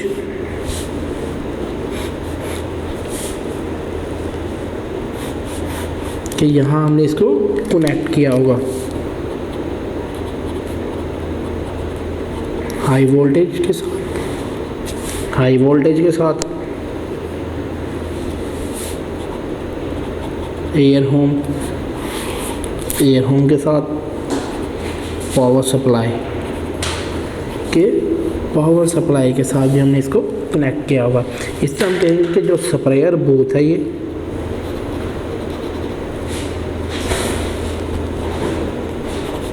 spray gun small particle automisation,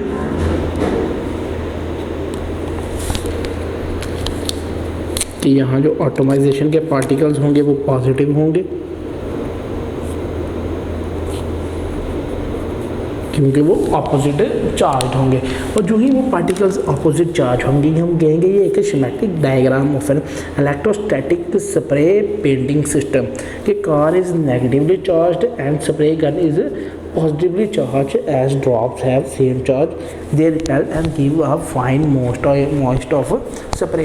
कि हमने जो चार्जेस डिफरेंट किए हैं तो चार्जेस डिफरेंट करने का जो फिनोमेना है वो यही है कि हम क्या करेंगे, अगर चार्जेस डिफरेंट ना हो तो वो एक दूसरे को रिपेल करेंगे। अगर वो एक दूसरे को रिपेल करेंगे तो वहाँ जब स्टडी करेंगे कि वो जो पेंट है वो कार पे गिवन नहीं होगा। और जो ही वो पेंट कार पे गिवन नहीं होगा तो हम कह सकेंगे कि यहाँ जो है वो पेंट नहीं हुआ।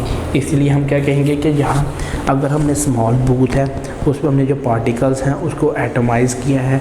तो एटोमाइज़ क्या होता है, एटोमाइजेशन एक ऐसा फिनोमेना है जिसमें हमने क्या करनी है, एटोमाइजेशन के जो स्प्रेयर पार्टिकल्स हैं स्प्रे गन से हमने छोटे छोटे पार्टिकल्स प्रोड्यूस करवाने हैं कि वहाँ से स्प्रे आउट कर सके। उनकी एनर्जी इतनी ज़्यादा हाई करनी है कि वो खुद ब खुद पार्टिकल्स मूव आउट करें। और ये थी working of atomiser.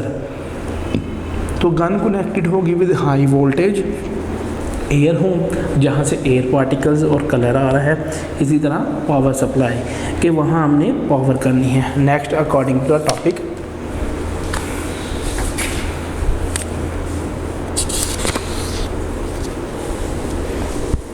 due to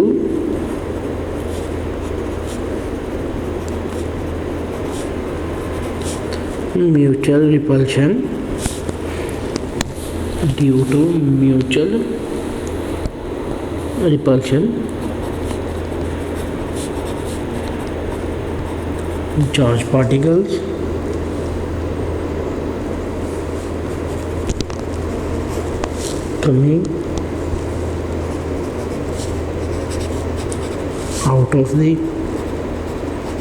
the nozzle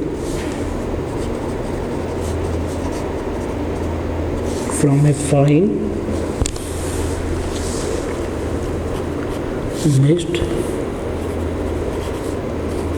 and are evenly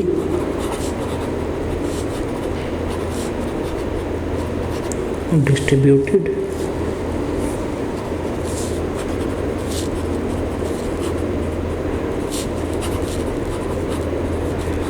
on the surface object.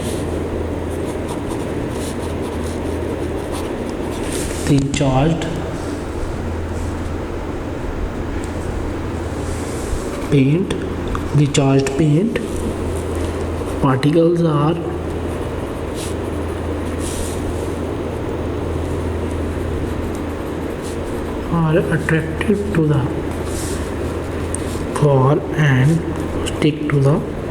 core and stick to the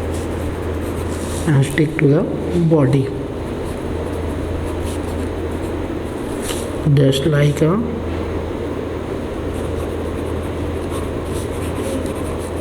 charged balloon sticks to wall। ठीक, क्योंकि mutual repulsion, due to mutual repulsion charged particles coming out of the nozzle form a fine mist and are evenly distributed on the surface of an object. The charged paint particles are attracted to the car and stick to the body just like a charged balloon sticks to the wall. कि mutual repulsion की वजह से जो charge particles बाहर आए हैं कि अंदर जो है वो रिपल्शन कॉज कर रहे हैं क्योंकि अंदर गन के सिर्फ एक ही चार्ज मौजूद है। वो कौन सा चार्ज मौजूद है, सिर्फ पॉजिटिव चार्ज मौजूद है। और जो ही उसमें सिर्फ पॉजिटिव चार्ज ही मौजूद होगा तो पॉजिटिव चार्ज क्या करेगा, वहाँ ये इंडिकेट करेगा कि जो ही वहाँ पॉजिटिव चार्ज मौजूद है तो गन के अंदर रिपल्शन हो रही है। और जैसे ही गन के अंदर रिपल्शन हो रही है तो वो रिपल्शन क्या कॉज क्या रही है कि वो एक दूसरे की एनर्जी हाई करेंगे, क्योंकि रिपल्शन से जो ही वो कोलाइड करेंगे एक दूसरे के साथ तो उन पार्टिकल्स में कोलिजन्स पैदा होंगी। और जैसे ही उन पार्टिकल्स में कोलिजन्स पैदा होंगी तो कोलिजन्स यहाँ हमें ये बताएंगी कि जो रिपल्शन है उसकी वजह से वो नोजल से एटोमाइज होकर बाहर हो रहे हैं। एटोमाइज होने के मतलब ये है कि वो चार्ज होकर बाहर आ रहे हैं। तो बाहर जो ही आएंगे वो स्टिक करेंगे to the surface of the car, कि जो ही वो सरफेस ऑफ दी ऑब्जेक्ट जो आगे पड़ा है वो नेगेटिवली चार्ज है, तो पॉजिटिव चार्ज क्या करेगा, मूव करेगा टुवर्ड्स दी नेगेटिवली चार्ज। तो नेगेटिव चार्ज की तरफ मूव करके वो क्या करेंगे, वो स्टिक करेंगे टुवर्ड्स दिस स्टेप, कि वहाँ वो अट्रैक्शन कॉज करेंगे।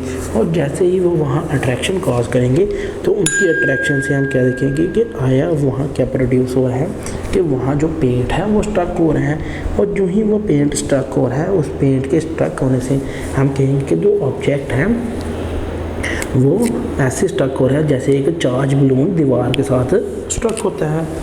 Next is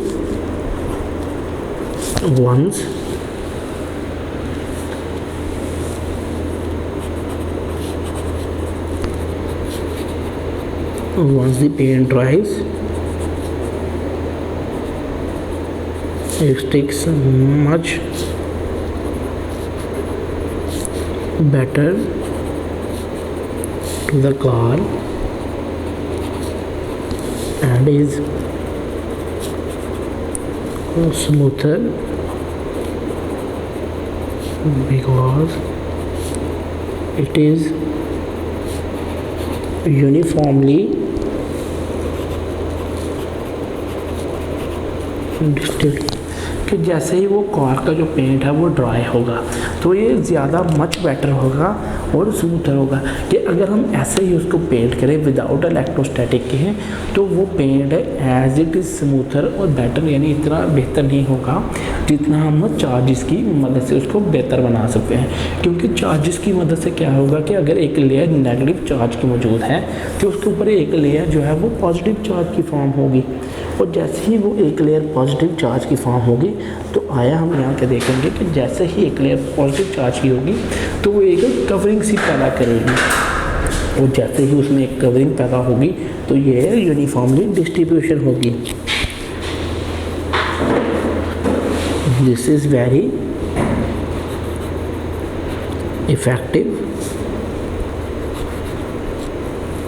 efficient and economical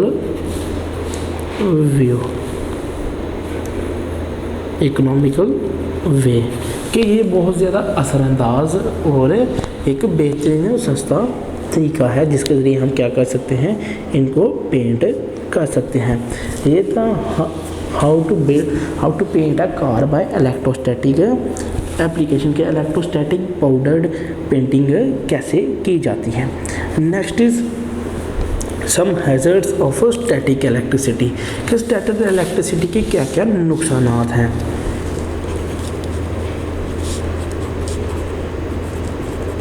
some hazards of static electricity, कि स्टैटिक इलेक्ट्रिसिटी के कुछ हैज़र्ड्स जो हैं वो क्या हैं।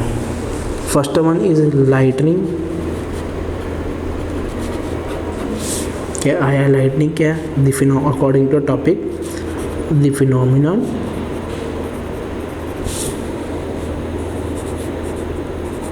Of lighting occurs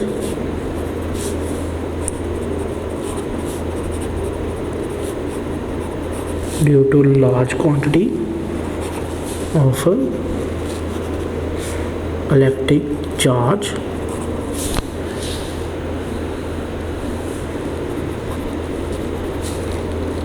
which builds up in heavy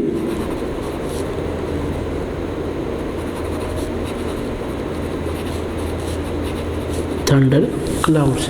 कि लाइटनिंग कैसे होती है। Lightning the phenomena of lightning occurs due to large quantity of electric charge which builds in the thunder clouds, कि जो थंडर क्लाउड्स हैं, गरजने वाले जो बादल हैं, उस पर जब ज़्यादा से ज़्यादा चार्ज जो है वो प्रोड्यूस हो जाता है, या ज़्यादा से ज़्यादा जब चार्ज स्टोर हो जाता है, तो चार्ज के स्टोर होने से वहाँ क्या होगा कि वहाँ थंडर क्लाउड्स प्रिपेयर होंगे।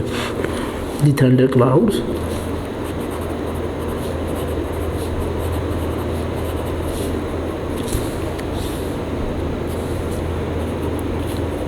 are charged by friction between the water molecules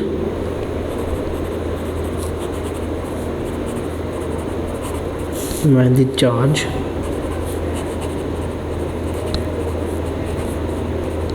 on thunder clouds is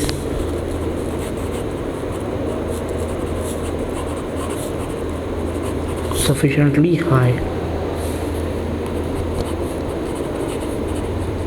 It induces opposite charge on the objects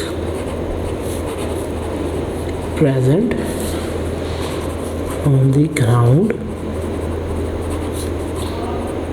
giving rise to a strong electric field between the ground and cloud। कि thunder clouds जो ही वो charge up होंगे तो उनके charge, the thunder clouds are charged by friction between the water molecules. When charge on thunder clouds is sufficiently high, it induces opposite charge on the objects present on the ground, giving rise to a strong electric field between the ground and cloud। कि जो ही जो thunder clouds हैं वो ज़्यादा charge होते हैं friction की मदद से, यानी रगड़ की मदद से, जब उनमें रुकावट आती है उनमें, तो जो ही वो फ्रिक्शन पैदा होगी। अगर हम देखें तो फ्रिक्शन जो है, अगर अपने दोनों हाथों में हम फ्रिक्शन पैदा करें, यानी दोनों हाथों को आपस में रगड़ें, तो वहाँ भी हीट प्रोड्यूस होती है। तो इसका मतलब है जो फ्रिक्शन है ये थंडर क्लाउड्स को चार्ज करती है, क्योंकि थंडर क्लाउड्स में क्या प्रेजेंट होते हैं, वाटर, और वाटर के साथ ये चार्जेस प्रोड्यूस करती है। इसी तरह जब थंडर क्लाउड्स में चार्जेस की जो अमाउंट है वो बहुत ज़्यादा हो जाती है, जब हद से ज़्यादा हो जाती है, फिर ये इंड्यूस करता है ऑपोजिट चार्ज, और जो ही ये ऑपोजिट चार्ज इंड्यूस करेगा ऑब्जेक्ट्स पे, तो जो प्रेजेंट ऑन दी ग्राउंड है, कि जो ग्राउंड पे प्रेजेंट ऑब्जेक्ट्स होंगे उनके ऊपर काफ़ी ज़्यादा चार्ज इंड्यूस करेगा, और जैसे ही वो उन पर काफ़ी ज़्यादा चार्ज इंड्यूस करेगा तो इंडक्शन की वजह से ये पैदा करेगा एक स्ट्रॉन्ग इलेक्ट्रिक फील्ड, कि एक बहुत ज़्यादा स्ट्रॉन्ग इलेक्ट्रिक फील्ड पैदा होगी ग्राउंड और क्लाउड के दरमियान में, जिसकी वजह से वहाँ बहुत ज़्यादा साउंड के साथ स्पार्क्स प्रोड्यूस होंगे, क्योंकि एक स्ट्रॉन्ग इलेक्ट्रिक फील्ड प्रोड्यूस हुई है। और जो ही एक स्ट्रॉन्ग इलेक्ट्रिक फील्ड प्रोड्यूस होगी तो उसके प्रोडक्शन से जो है वहाँ एक स्पार्क्स भी मौजूद होंगे। Next is suddenly the charge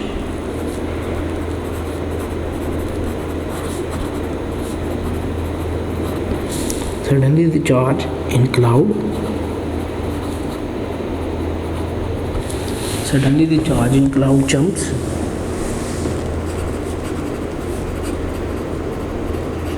to the ground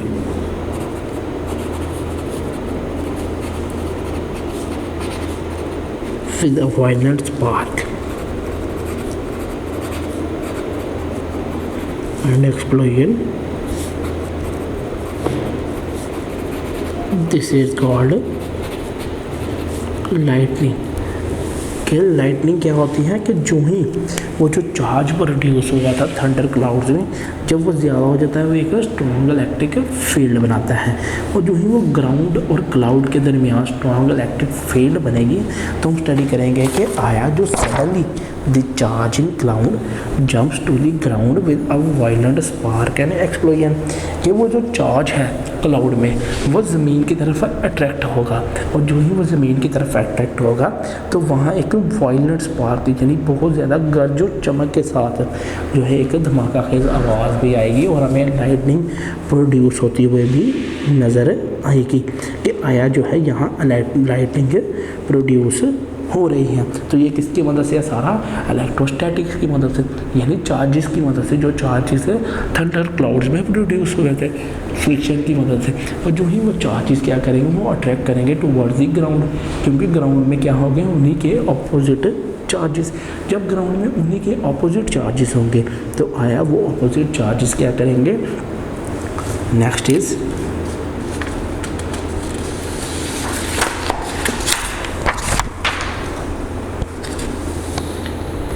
to prevent lightning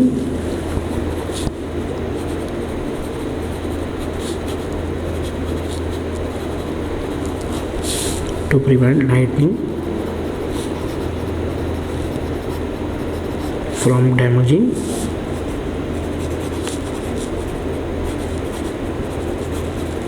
tall buildings,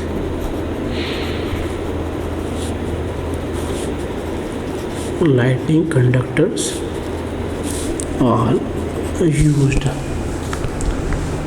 to prevent lightning damaging tall buildings. Lightning conductors are use कि अगर हम हमारी जो बहुत ज़्यादा बड़ी बिल्डिंग्स हैं, लंबी बिल्डिंग्स हैं, काफ़ी ज़्यादा फ्लोर्स के साथ अगर हम उनको लाइटनिंग से बचाना चाहते हैं तो हम वहाँ क्या प्रोसेस करेंगे कि जो ही हम वहाँ उनको लाइटनिंग से बचाएंगे तो आया क्या है कि लाइटनिंग की वजह से हमें वहाँ कंडक्टर्स यूज़ करेंगे। The purpose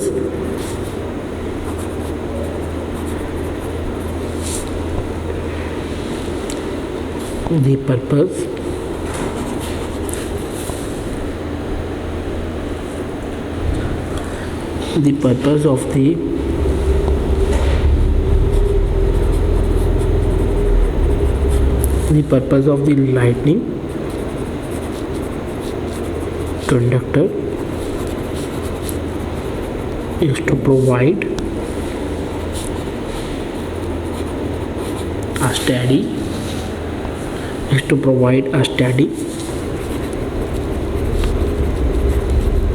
discharge path for the large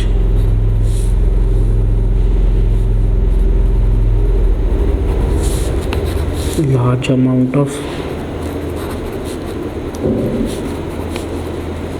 negative charge in the air to flow from the top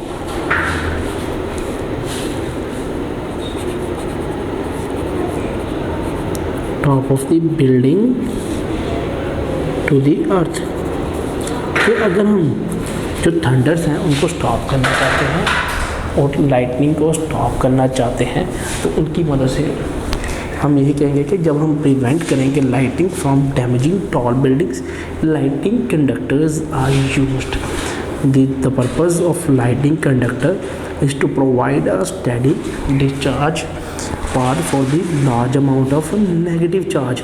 कि जो ही हम चार्जेस प्रोड्यूस करेंगे और चार्जेस की प्रोडक्शन से हम ये स्टडी करेंगे कि जैसे ही हमने वहाँ चार्ज प्रोड्यूस किया है तो उस चार्ज के प्रोड्यूस होने से वहाँ जो डिस्चार्जिंग करेंगे कि हम एक ऐसा पाथवे बनाएंगे जहाँ से वो सारा चार्ज जो है वो डिस्चार्ज हो जाए। और जो ही वो डिस्चार्ज होगा नेगेटिव चार्ज के साथ, जैसे ही हम उसको डिस्चार्ज करेंगे तो जो थंडर्स होंगे वो इफ़ेक्ट नहीं करेंगे, क्योंकि कोई जो चार्ज कम आ रहा था, जो हाई स्पीड या हाई कैपेसिटेंस के साथ जो चार्ज फ्लो हो रहा था, हमने उस चार्ज को डिस्चार्ज कर दिया है कि यानी हमने उसकी मूवमेंट यानी उसका पाथ ही डिफरेंट बना दिया है। इसी तरह जो discharge path from large amount of negative charge in air, कि वो ज़्यादा से ज़्यादा जो एयर में नेगेटिव चार्ज है वो उसको अट्रैक्ट करेगा, यानी उसका पाथ ही डिफरेंट कर देंगे। कि आया अगर हम नेचर के वाइज कहें कि जो थंडर्स हैं वो पॉजिटिव इन नेचर हैं तो हम जो एयर है उसको वहाँ नेगेटिवली चार्ज करेंगे।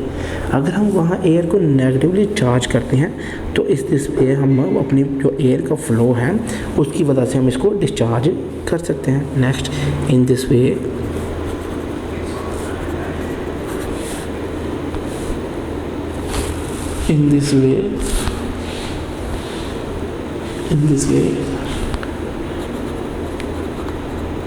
the chances of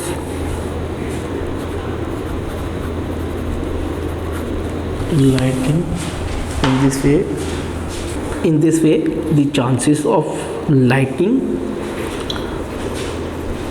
damage due to sudden discharge can be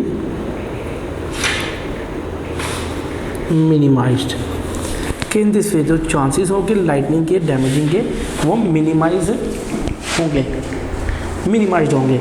अगर हम जो चांसेस हैं, जैसे हम अगर पाथवे बनाएं तो उस पाथवे के लिहाज से अगर चांसेस की डैमेजिंग हो कि अगर हम सडन डिस्चार्ज करें वो मिनिमाइज कर सकते हैं। कि इस वे में कि जो थंडर स्टॉर्म्स में जो चार्ज क्रिएट होगा कि आया जो चार्ज वहाँ प्रोड्यूस होगा उसके प्रोडक्शन से हम क्या करेंगे, वहाँ उसको मिनिमाइज़ कर देंगे। कि आया वो क्या है, मिनिमाइज्ड करेंगे उसके चार्ज के पाथ को डिफरेंट करके। कि जो ही हम जो पाथ है उसको डिफरेंट कर दें। ये था टॉपिक हमारा about lightning. Next topic is fires और explosions.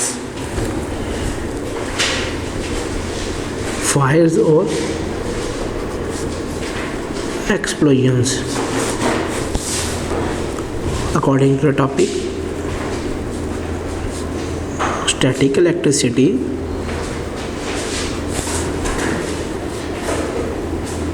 is a major cause of fires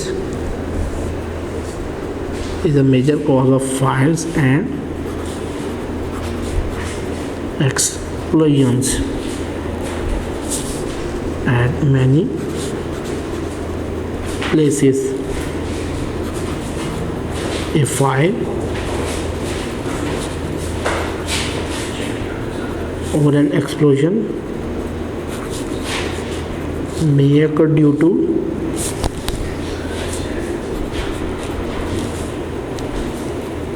excessive build-up of electric charges produced by friction. कि स्टैटिक जो इलेक्ट्रिकल चार्जेस जो प्रोड्यूस होते हैं ये मेजर कॉज हैं फायर्स और एक्सप्लोजन्स के। जब ही वो मेजर कॉजेज होंगे फायर्स और एक्सप्लोजन्स के, at many places a fire और an explosion may occur due to excessive buildup of electrical charges produced by friction. कि जो फ्रिक्शन है उसकी मदद से जो चार्जेस प्रोड्यूस होंगे वो फायर्स और एक्सप्लोजन से कॉज कर सकते हैं। Next is static electricity.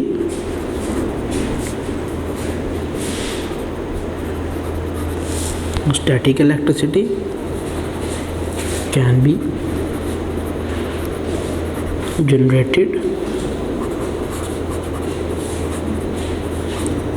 by the friction of gasoline being pumped into a vehicle or container।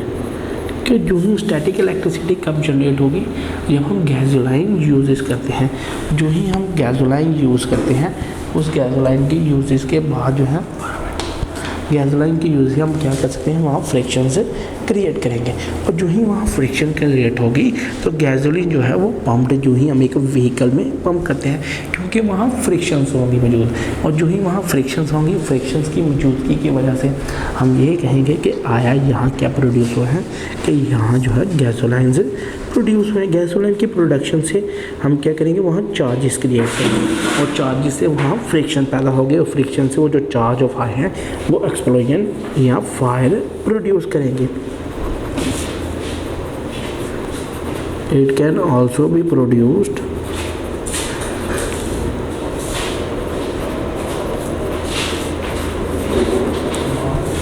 when we get out of the car or remove an article of clothing, कि ये तब भी produce की जा सकते हैं जब हम अपनी कार से बाहर निकलते हैं. Static charges are dangerous if static charges are allowed to discharge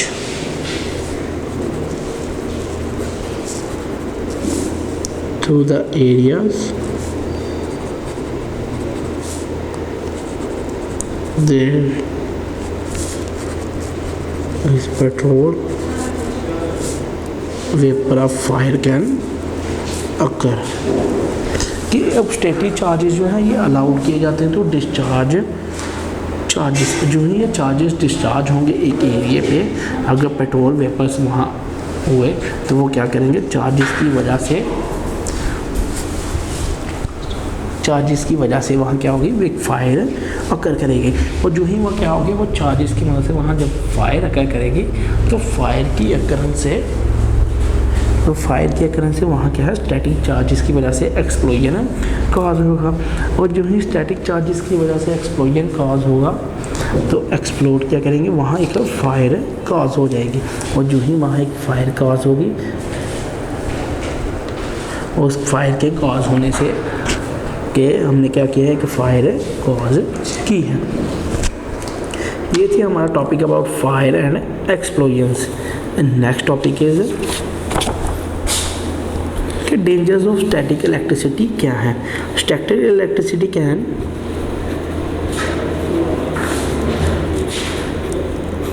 electricity can spark a fire or explosions.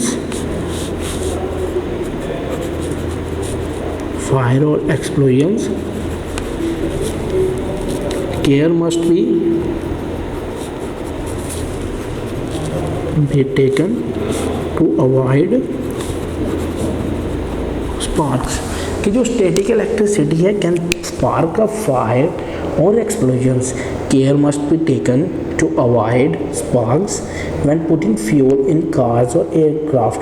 कि जो ही हमें वहाँ बड़ी एहतियात बरतने की ज़रूरत है. जो ही हम क्या कर सकते हैं, फ्यूल करवाते हैं, रीफ्यूलिंग करवाते हैं अपनी व्हीकल्स की. स्पार्क में भी produced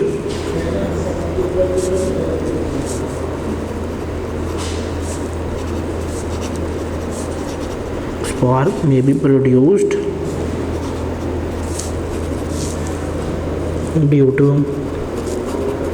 friction between the fuel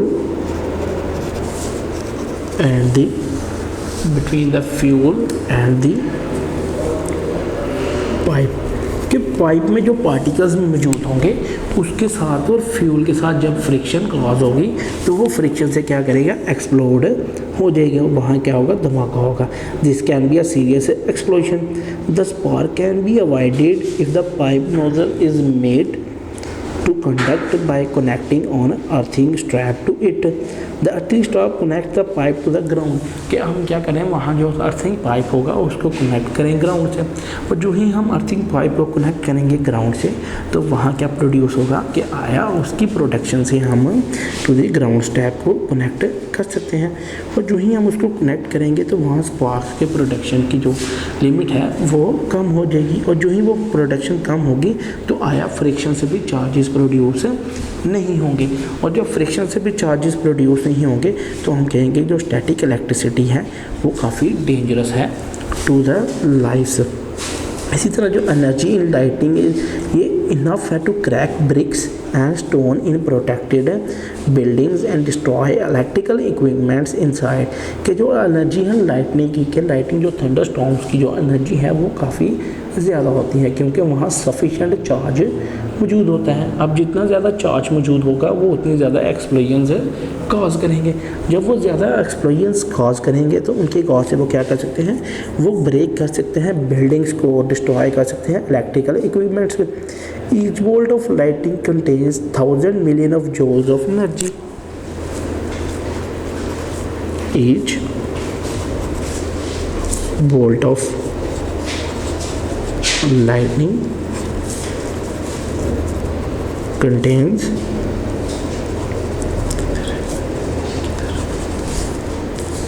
1000 million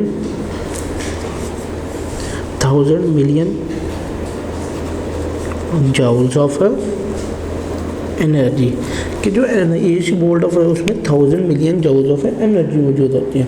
तो इतनी ज़्यादा energy is enough to cattle continuously about 2 weeks.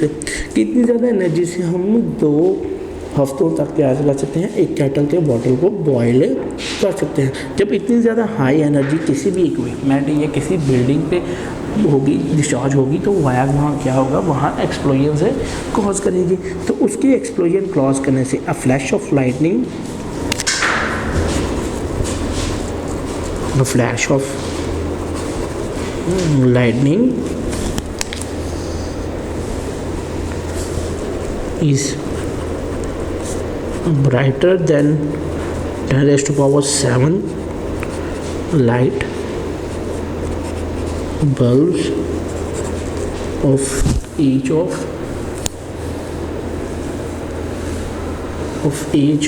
100 watts।